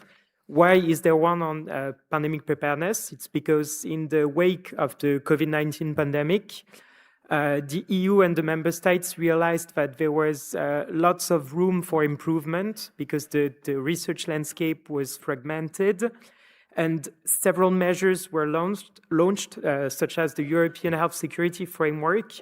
And the Be Ready Partnership is one of these tools to help improve the preparedness at the European level on the research and innovation aspects.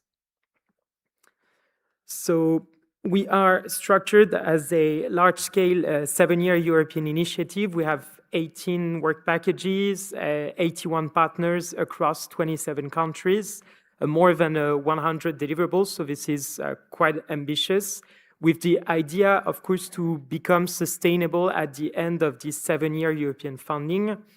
And the role of Be Ready in this landscape will be to serve as a coordination, communication, and strategic hub for pandemic preparedness to connect the different stakeholders. We are a co-founded partnership, meaning that 50% of the money comes from the European Commission and 50% come from the member states and associated countries, either through in-kind contribution or in-cash commitment in transnational research programs. And the partnership is structured in 2 phases. The first one was launched a couple of months, actually less than 2 months ago, with a budget of a little bit more than 100 million euros. And a second phase is planned beginning in 2029. As I mentioned before, we have 81 organizations, and because of the ways partnerships are designed, these organizations are chosen at the member state level, meaning that because Europe is composed of very diverse countries, sometimes for some countries we will have ministries of health, ministries of research, also research funding organizations, public health institutes, and several international initiatives such as ERINIA or ECRIN, for instance.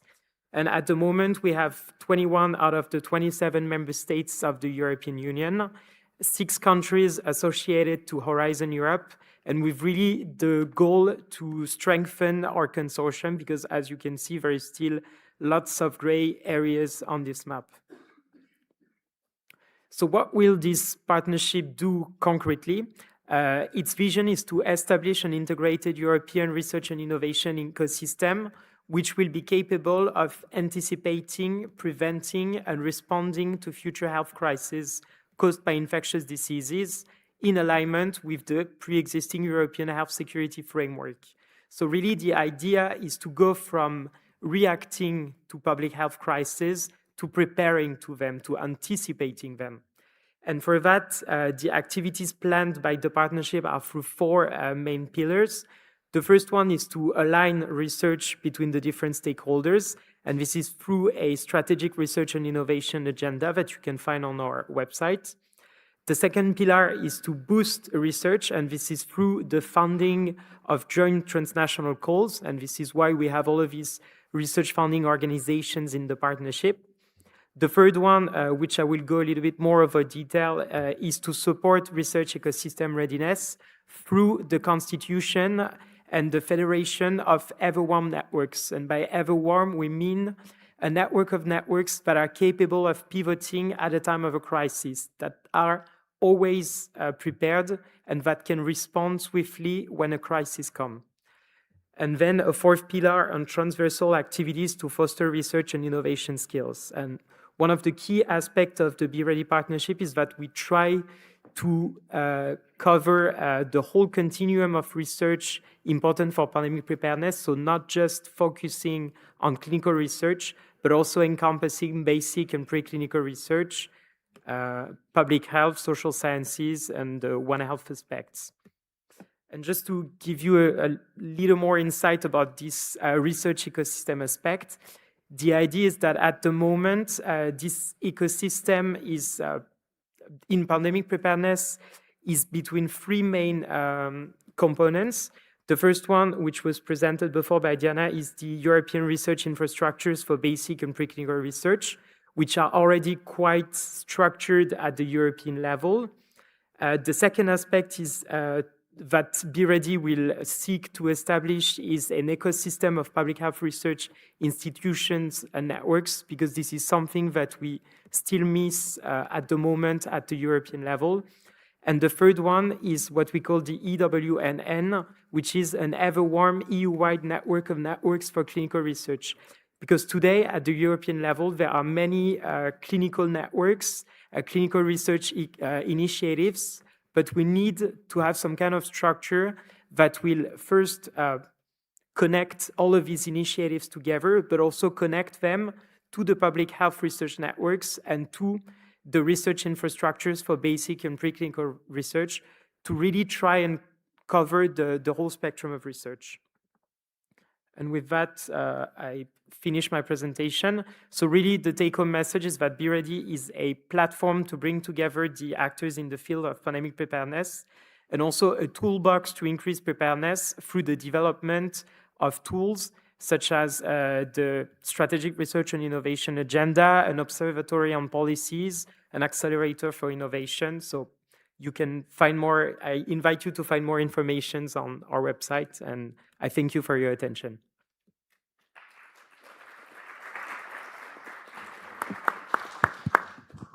Thank you very much, Quentin. Now you have seen two presentations from the health sector, while now we will see the presentation of two projects related to the Cluster 4 and the artificial intelligence domain. First of all, I would like to give the floor to Marco for the Rescale project. Good afternoon, everyone. So I work at DGI Foundation. I'm an AI solution architect, and I will introduce this RICH project because we see that research infrastructure are generating big data, valuable big data, but their reuse is difficult. And the reasons for us are three main barriers: the limited compute capacity at the research infrastructure, the complexity on access this data or on moving the data, especially when these data are big, on petabyte of data, and finally, setting up the environment, the software, the tool to run the analysis. This is another challenge. And to remove this barrier, we are developing and building what we call a data exploitation platform that is mainly composed by three main layers. We have an authentication and authorization layers, so we can decide who can do what. We have a data layer that move the data, create a replica, a cache of the research infrastructure data into compute centers. And in these compute centers, where we deploy this data exploitation platform, we also set up the tool to run analysis with this data. And users can find already deployed model, so simply use them, or more advanced user can train new models on this data and make them available to the secondary user. Some project information. There are 29 partners in this project. EGI Foundation is the coordinator. We have 4 research infrastructure, major research infrastructure. We see the HSCAT, we heard of it earlier, but we have also the BBMRA, RICH, European Imaging, EasyNess. 4 digital infrastructures. So we are building this bridge between the research infrastructure and digital and infrastructures. And then we have commercial provider and research and development organization. So we are co-design use cases that can bring to new services a new market. We have in the research and development, for example, we have CERN, ECNWF, ULIC, and so on. Sorry, they are 14 actually. How we validate the platform? Through scientific use cases. So each of the research infrastructure brings 2 use cases. And we are addressing the environmental and the health sector. So we have climate modeling, for example, and the downscaling use case can be useful for the risk trend analysis in agriculture, for example. In the HSCAT, for the near-Earth geospace studies, we have this debris anomaly detection that can also use for risk analysis for satellite collisions. Then we have cancer treatment. We have not only cancer prediction, but also this generation of synthetic data that allow to open the access to sensitive data, by generating a copy that is generated by AI. And finally, in the life science, we have the training of foundation models that so can be reused in other cases, and also the use of natural language interfaces to help the user to use the platform. We have also other 4 technological use cases. So we want to prove that the platform can be deployed on the Euro HPC system or in the AI factories. And with the private companies, we are also developed 2 use cases, one for the performance improvement of the transfer of images, and one for the performance improvement of the inference of the AI models. And finally, this credit management system, we want to track the usage and the impact of the platform. And also, this could be a method to promote the platform, so giving maybe a start number of credits to companies that can start to use and then start making agreement if they want to continue to use it. So to conclude, if you want to know more, there is a webinar next month. If you want to get involved, we are looking for innovation partners that want to also test the platform. It's open. There is a open call for this that will run for 1 year, more or less, because we want to cut off 1 year before the end of the project. Otherwise, there will be not the time to deploy the use case. And finally, the project will be present at the AGI conference in September. So you can meet it physically, but you can also submit your proposal and participate to the conference. Thank you. Thank you very much, Marco, for the presentation. Now it's time for the Turing project presented by Andrea Saracino. Please.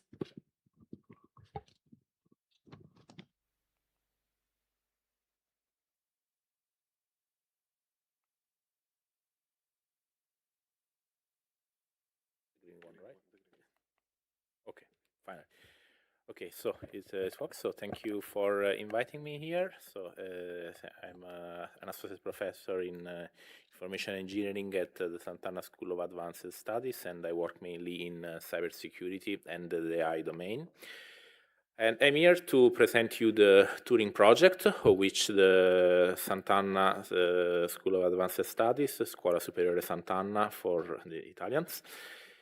We are a partner of this project that is coordinated by the National Technical University of Athens.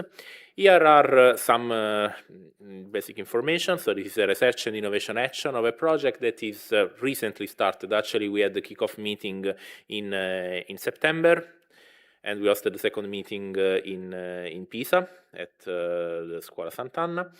And it's a project answering to the call in cluster 4 on Human 0302 that is about robust artificial intelligence. So here we are not going to see the actual deployment of research infrastructure, but more we are going to discuss about exploitation of digital infrastructure. The consortium has 23 partners, of which 2 of them are in associated countries. In particular, one is in Switzerland, and it is the CERN Institute. This is relevant because concerning the context and motivation behind the Turing project, it's trying to have a quite ambitious goal.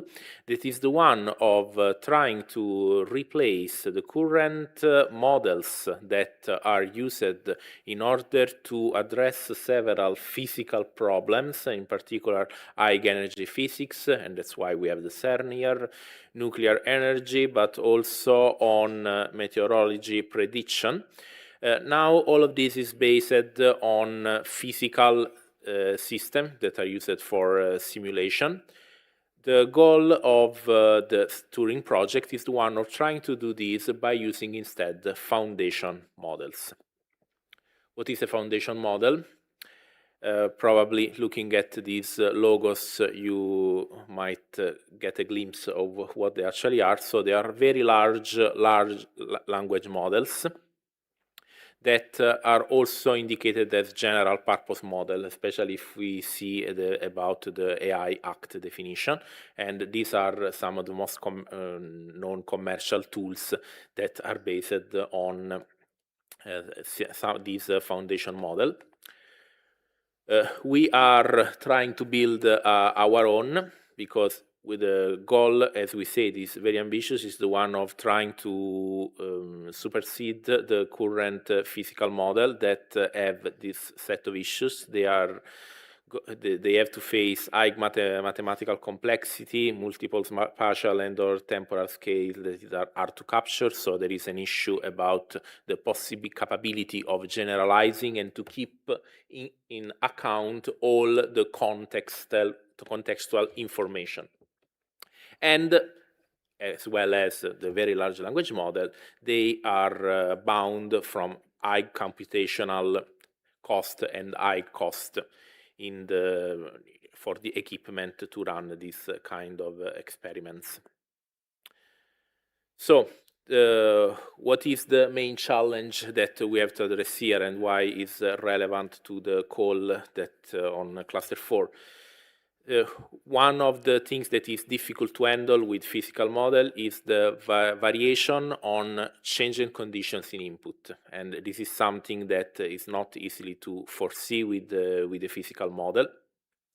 And also, as we said, taking in account environmental and physical parameter configuration, and also we have to consider the possibility of having adversarial manipulation. All of these issues are solved by addressing the problem of robustness. So introducing algorithms and methodologies to make these algorithms based on foundation models robust to these possible issues or attacks. And the one related to adversarial manipulation is exactly where the Scuola Sant'Anna and my team is going to work in the project. Now, what's the common aspect of foundation models? This is not something that nobody knows, but in order to train and run this model, you need a lot of resources. These operations are extremely heavy because we are working with systems that have hundreds of billions of parameters, even more actually. So there is need for extremely powerful and expensive system based mainly on GPU and very long training time. So How do we solve this? This is something that cannot be solved without resorting to research infrastructure. We are starting in the moment with the infrastructure provided by one of the partners in our project. It is the APC Tridna node. This is the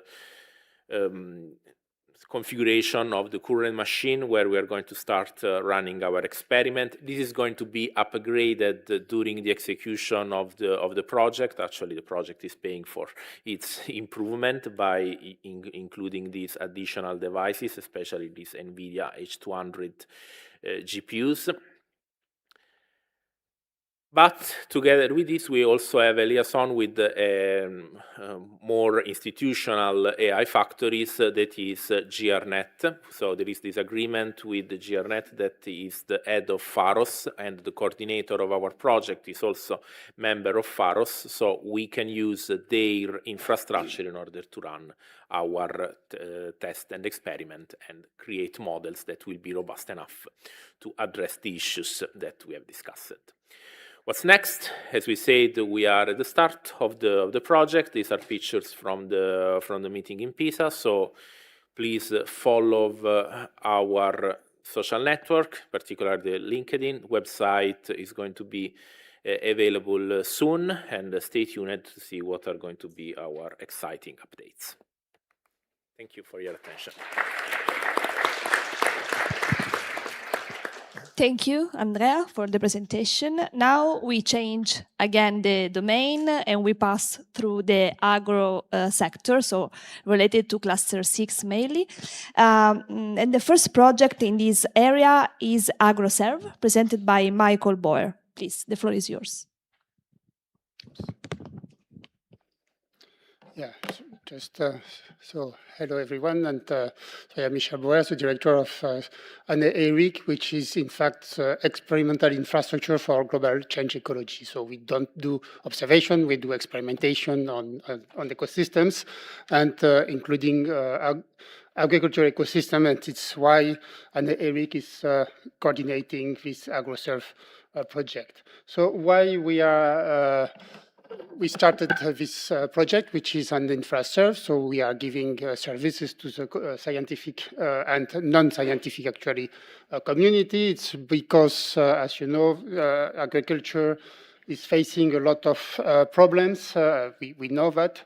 And from the biodiversity losses, management techniques, and also the climate change. So there is an urgent need for a transition, and of course, this transition has many aspects, of course, technical aspects, scientific aspects, but also social and economical aspects. So it needs to include research for sustainable food systems.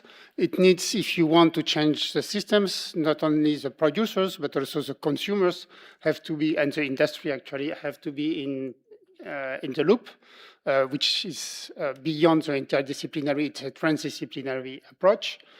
And of course, we have to take into account all the aspects of the transitions. And these are just elements of agroecology that were presented by the Food and Agriculture Organization back to 2019. So what is AgroServe? It's a consortium of 11 infrastructures, research infrastructures. Most of them, I think with only one exception, SmartCo, all of them are landmarks or projects on the S3 roadmap. And representing, I think, about 73, if I am right, different partnering institutions. It started back to in April 22, and it's coordinated by RICH, yes. And we propose now 143 transnational and virtual services, including some transnational in silico services. And one of the particularities is a huge diversity of infrastructures.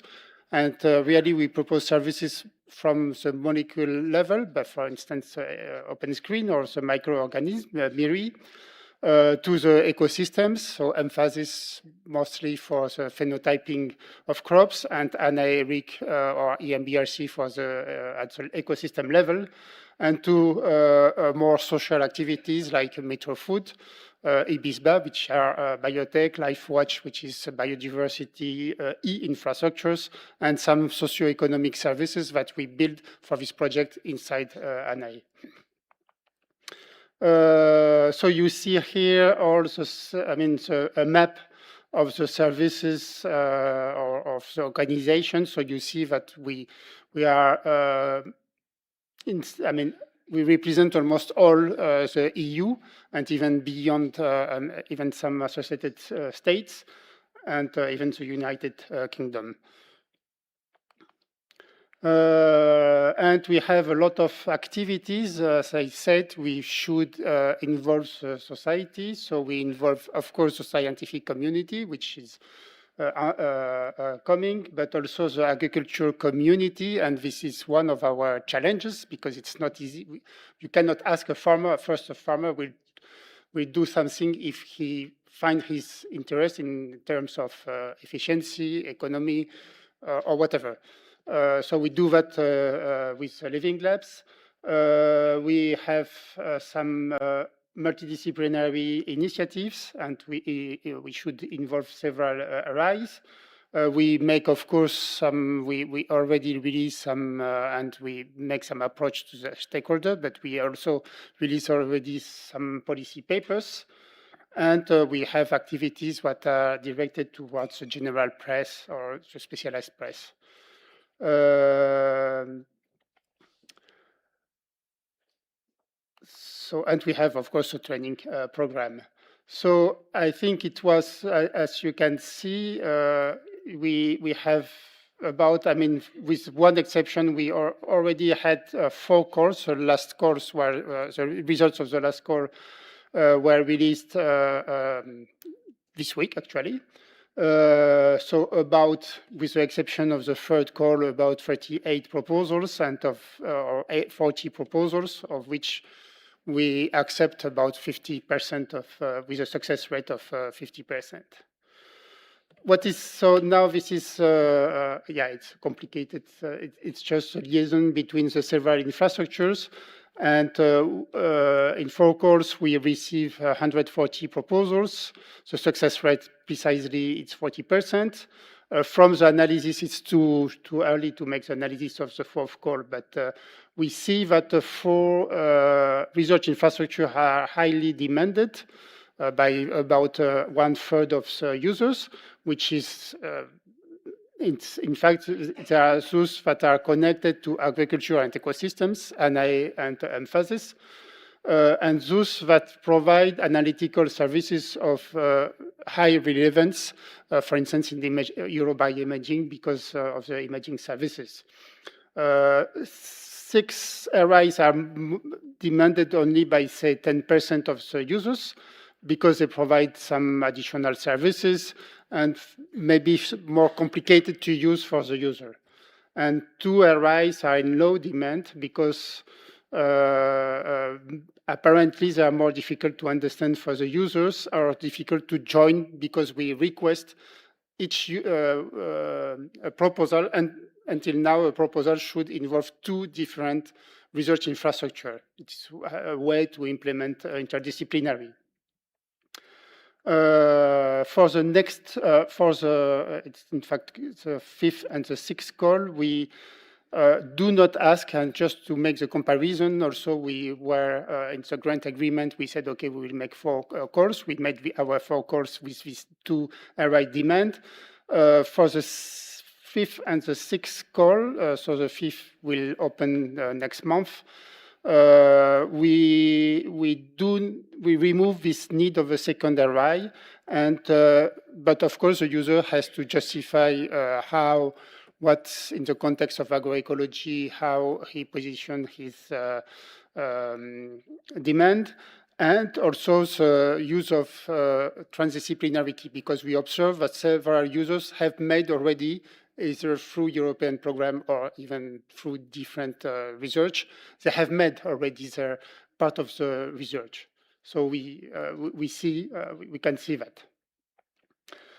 We have also now a dedicated communication for the areas that are in low demand.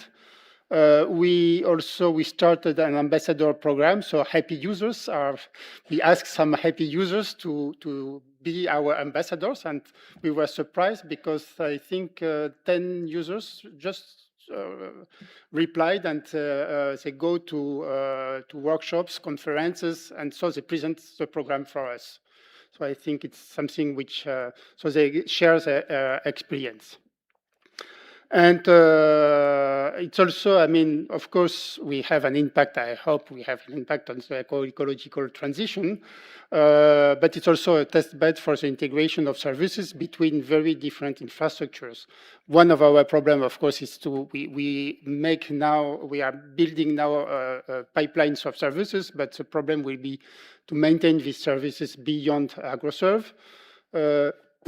One of our challenges also have been, of course, the help of the users, because users, scientists, do not know what is a research infrastructure. And in fact, they don't have to know. They have to know what services they can use. It's what is important. So this can be, our expertise, I think, can be used for instance, in access to access or in some 26-27 course. And we had an integrated catalog called EASIA, which has evolved a lot. It was made for ANAE, but in the end, it's used by the 11 infrastructures.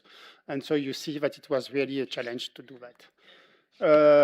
So integration, so there are some lessons learned or some experience. So it's possible to, the first lessons, it's nice. It's proven that it's possible to deliver integrated services across infrastructures. However, we had to overcome a lot of many barriers. First, the vocabularies. You can understand that between an infrastructure that is dealing with microorganisms and an infrastructure that is dealing with biotechnology or ecosystems, we have a different language. So I'm not sure that we have the same language, but at least we have ways to understand ourselves. It took, I think, more than a year. We have an integrated catalog. We also we made a lot of user support because the users are lost, and so we progressively built a dedicated user support, taking into account this need of several infrastructures. Also, you see that we are quite flexible because we adapted our services to the user demand. Because it's a bottom-up project. There is some caveats. First, we are dealing with, agroecology is basically agricultures, and sometimes it takes a longer time than the EU project. The growing season, basically, it's 3 or 4 months in a year. If you lose because you have a drought, it happens. If you lose your growing season, then you have to come the next year. And this is a problem. We are asking for an extension of the project for 1 year because of some projects that we cannot accommodate that. Another problem is sometimes if you make an analysis, for instance, an imaging analysis, you have to wait for the results of the seeds or whatever coming from your fields. So it takes 1 year. And sometimes it can have an impact. So there is a technical complexity. We have 10% non-academic users, and we have some difficulties to attract users. We are building living labs, but it proved to be quite complex. And it will be difficult to maintain on the long term, especially for research infrastructures.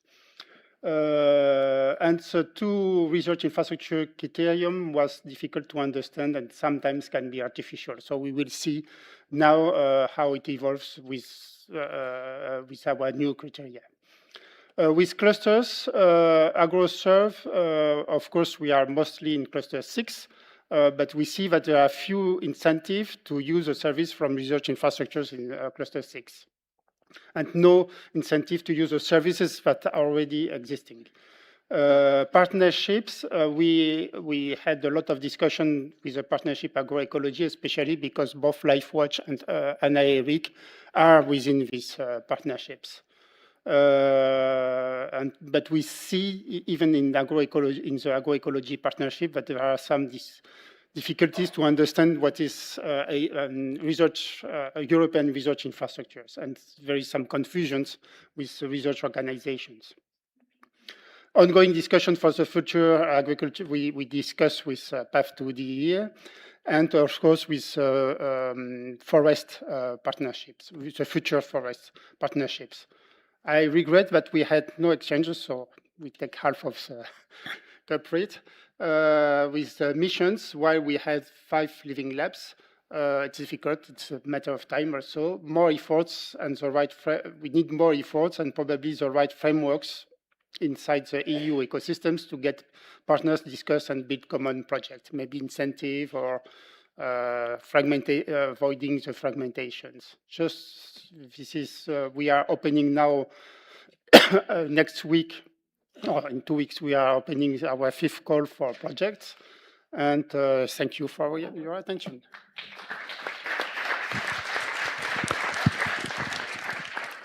Thank you very much, Michael. Now it's time for the last project presentation, presented by Stefan Pfeiffer, and the project is Path to DIA. Thank you.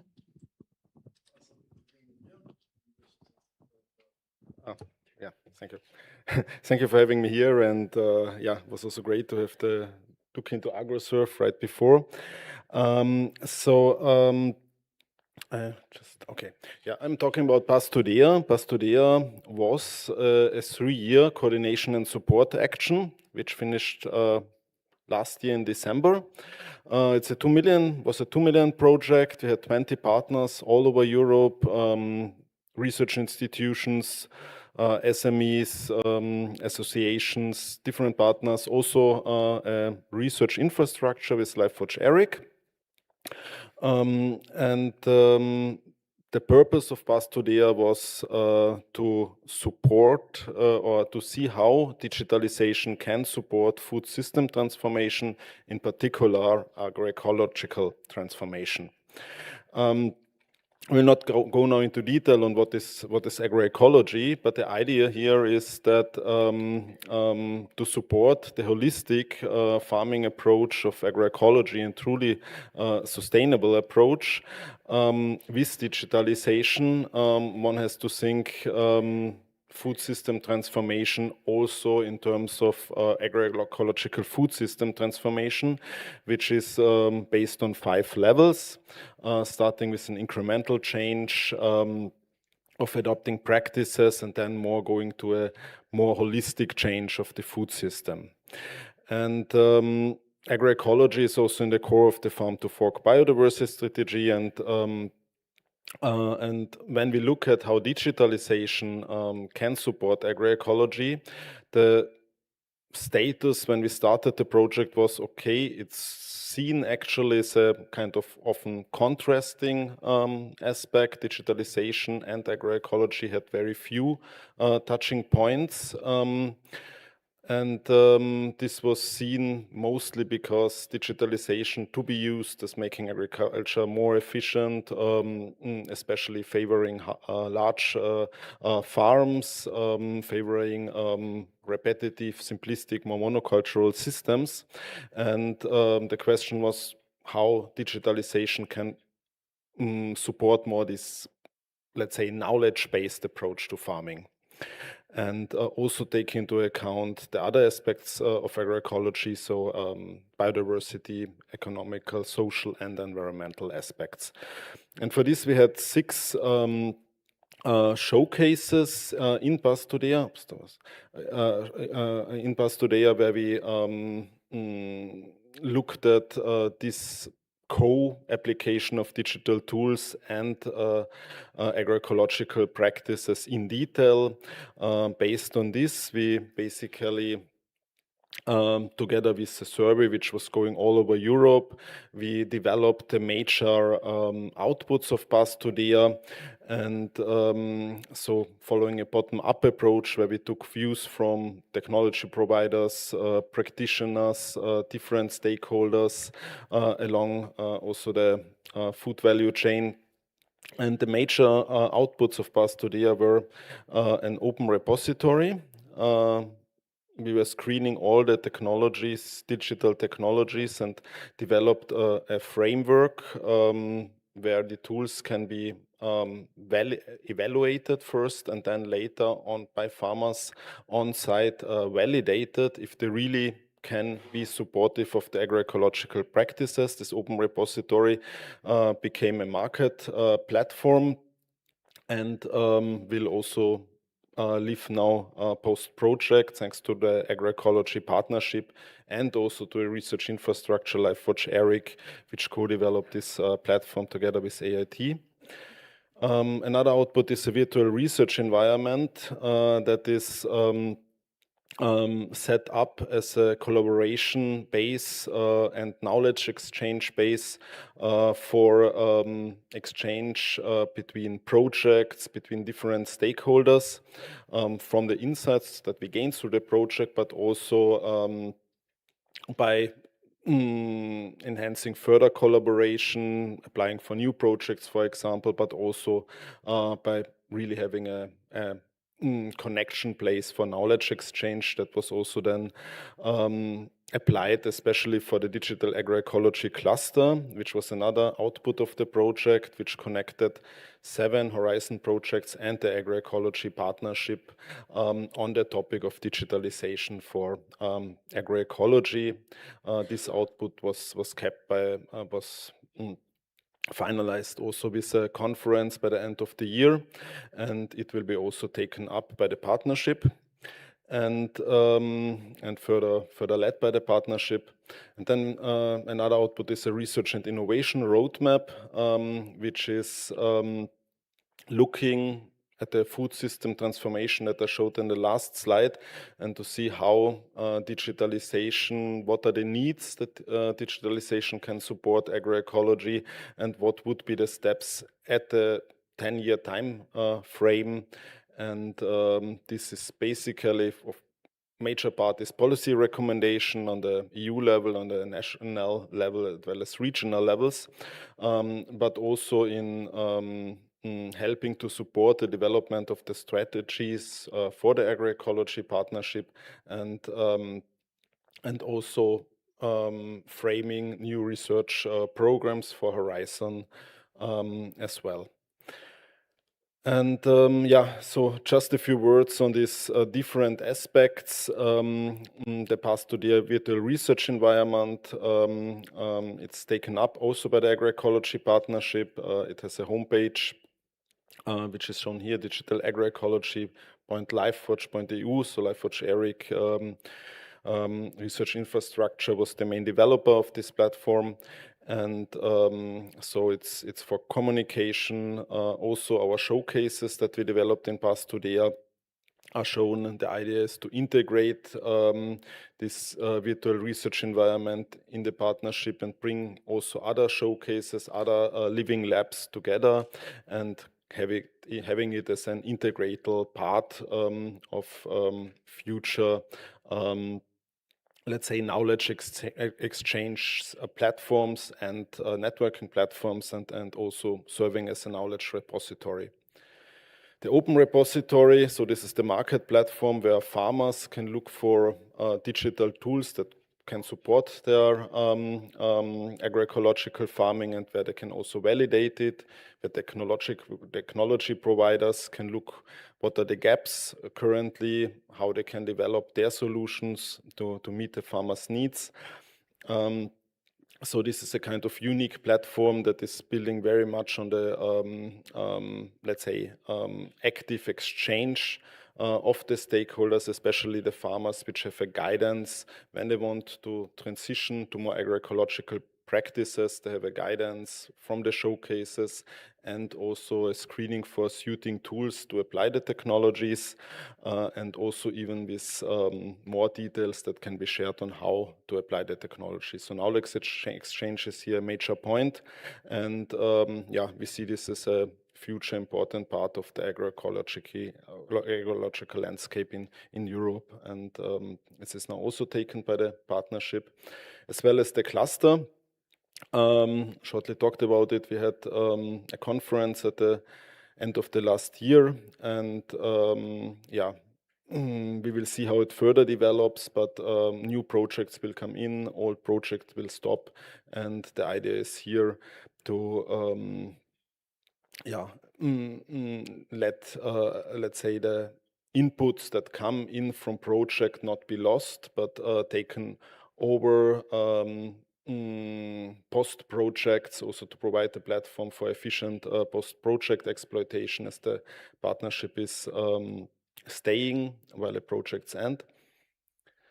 And the research and innovation roadmap is a roadmap for agroecological system transformation, and yeah, as also shortly mentioned before, it's relevant to agroecology for the partnership, but also for future research programs, and yeah, will provide also an orientation on how to position programs, but also platforms, and probably also research infrastructures along this development line.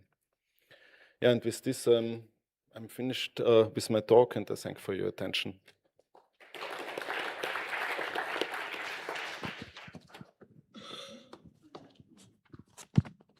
Thank you very much for the presentations, and I would like to really thank to each speaker for the project presentations. Now it's the time for the real panel discussion, and honestly, I have a lot of questions for you, but since we have to remain into our time frame, I will select one question for each of you. And the panel discussion I have in mind simply follow the project life cycle. So from the proposal preparation until the very end, and the innovation on or industrial uptake. And I would like to start with a question about the alignment and potentiality of the collaboration between research infrastructures and clusters. And I would like to ask to Quentin, since he is responsible, is the work package leader for this task of alignment in his project. In your opinion, how well are research infrastructure currently aligned and are aligned with the thematic priorities of the clusters in RICH Europe? And in your opinion, if the current work programs and the calls contained within the clusters consider in a proper way the capabilities and potential of research infrastructures? Thank you. I will probably ask you to repeat the question a couple of times. Okay.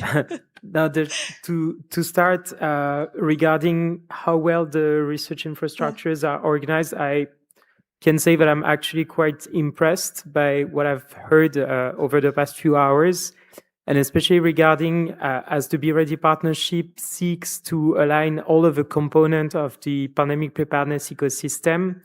I think there is much for us to learn from what you have been doing, and especially regarding the element of the clinical research ecosystem, because today this component is quite fragmented. And from what I heard, especially in the two talks from Jose Luis and Frederic, if I'm not mispronouncing, we have very much to align with what you are doing. So I'm actually taking it the other way around. I think you are very well aligned, and I think we have to take that as a good example of what we should be implementing in Be Ready. Yeah, thank you. Then I forgot the second part of the question. No, the second part is related to the current work programs and the clusters, the calls contained in the clusters, if they are, if they consider in a proper way the capabilities and the potential of the research infrastructures. in your opinion? I can mainly speak for cluster health, in which I think it is quite the case, actually, and thanks for the work from my colleague on the right and Erinia as a whole, because they have been doing quite an extensive work on structuring this component of the ecosystem, and this is really something that we can use as a stone to build things on. So, yeah, at least on the cluster health aspect. Yeah. Thank you very much. Now we can do a step forward. So in relation to the work program and the topic implementations, both in research infrastructures, work program and clusters, I have a question for Diana.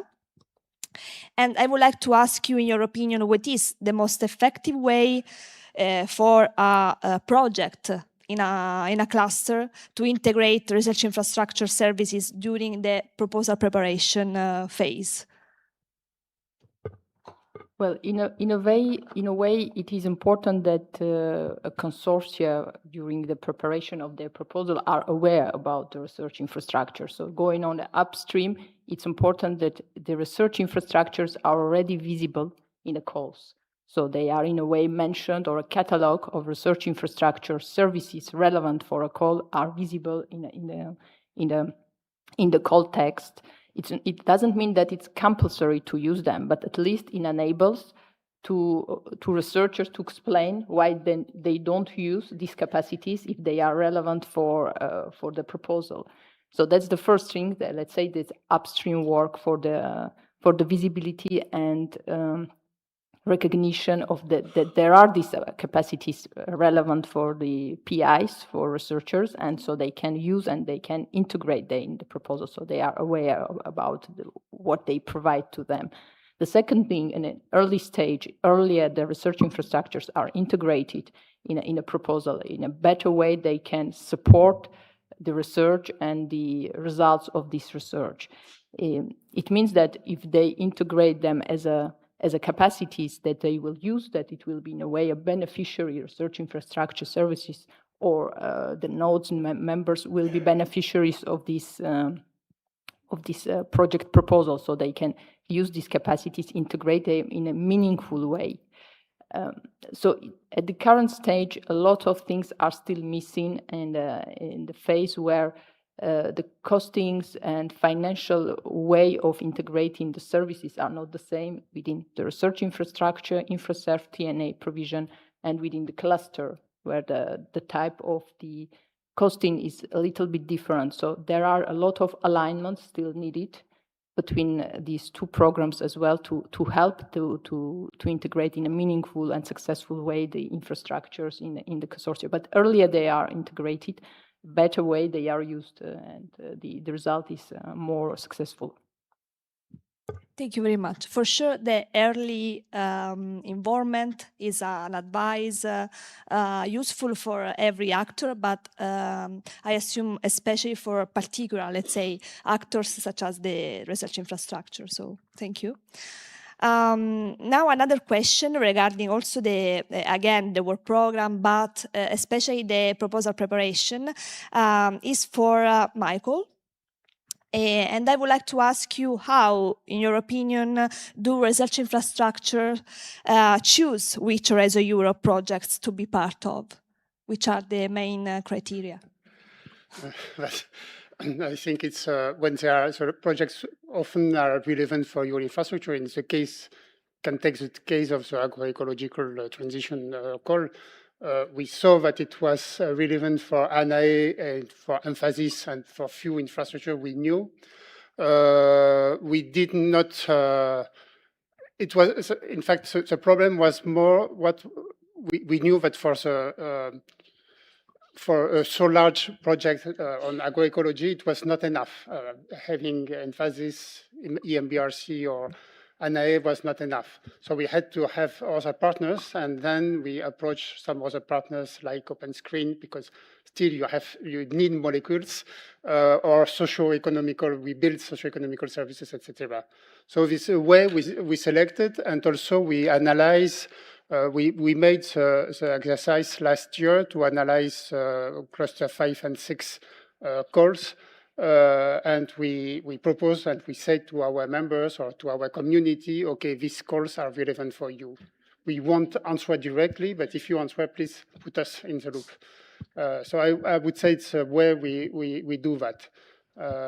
And so, and then ideally, the best would be also to have a discussion before even the work program is released, what is needed as a continuation of our efforts. Not to, because as I said, a project of 5 years is not enough. We have an extension for a 6th year, but it's not enough if you want to do what's the ecological or the infectious diseases or whatever you want. It's a too short time scale for that. Yeah, for science, in fact. It's a good point. The continuation and the follow-up activities, let's say, after the conclusion of the project. Thank you very much, Michael. Now I have a question for Stefan, always remaining within the work program and topic implementation domain. And I would like to ask you, what are for you the main strengths that make research infrastructures the main and the perfect suitable partners in Pillar 2, in your opinion? I would say, I mean, we definitely profited a lot of the participation of LifeWatch RIC research infrastructure in Pastodia. And I think the major reason was, on one hand, a very good and competent team that was very engaged, but also it's the connection, it's the role research infrastructures play, because I mean, they were very pivotal in helping us to, for example, bring the results into the agroecology partnership. And that also because as a research infrastructure, and this is often a challenge, I think, you have data, you have kind of in different projects built up very different types of data platforms, but with the research infrastructure, since in their hand, it's in a standardized way, and this can be easier used at the later stages. So that would be a very good reason why research infrastructures would be perfect partners in this context.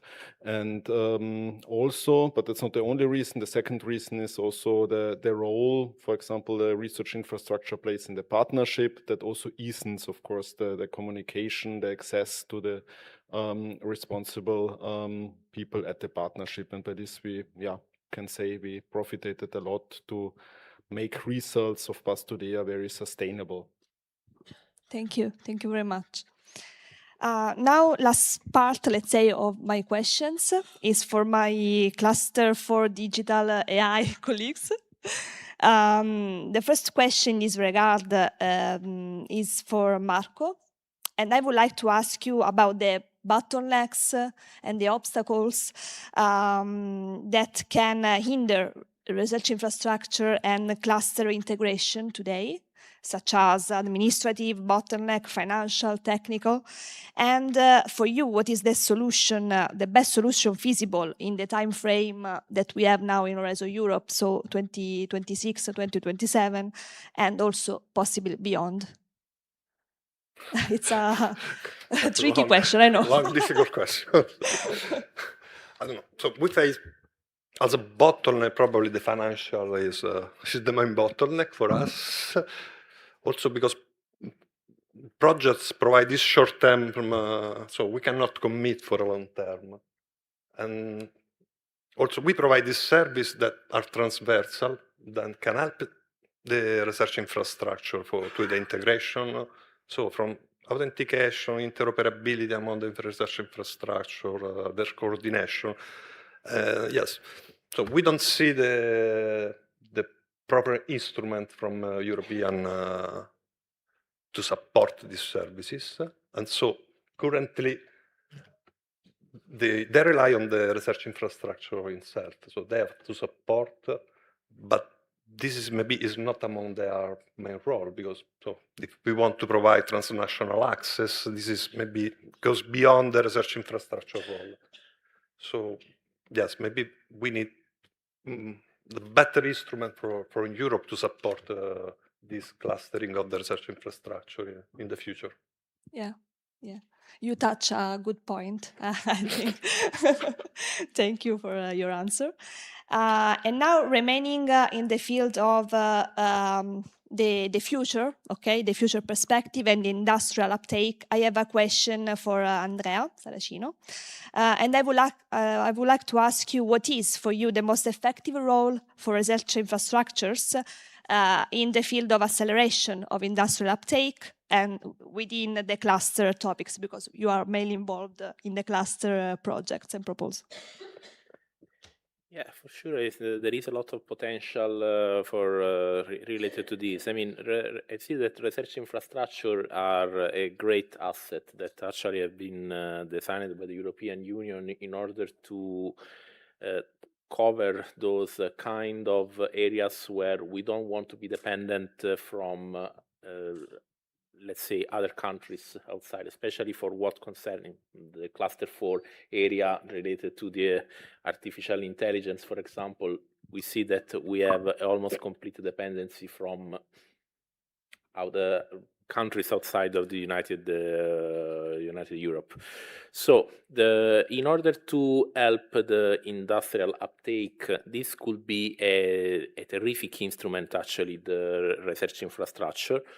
Probably the European Commission itself should be able to better convey the message on how to give access to these infrastructures, also how to these infrastructures should be involved in European projects. We had experience in getting in touch with some of this research infrastructure in order to involve them in the project, and the first barrier that we find is that even coming by European project, they don't know what they should do in order to be included in the consortium.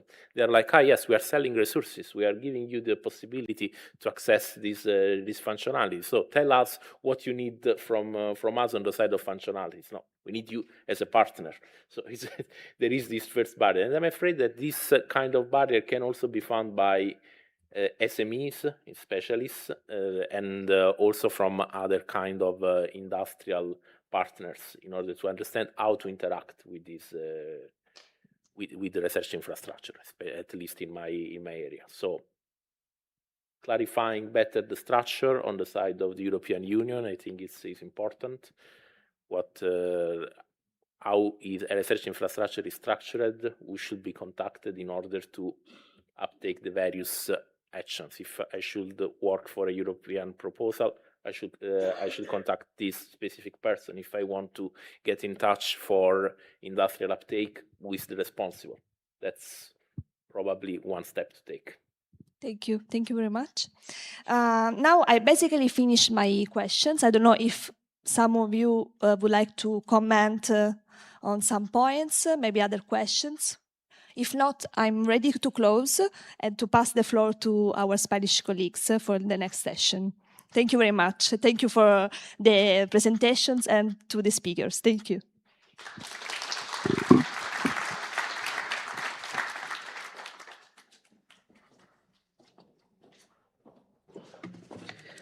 Okay, good afternoon, everyone.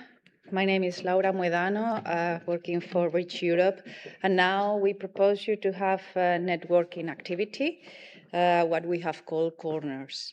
We have 4 thematic corners. They are placed here in the same room, so we don't have to move out. They are here. We have transnational access corner here to my right-hand side, yellow color.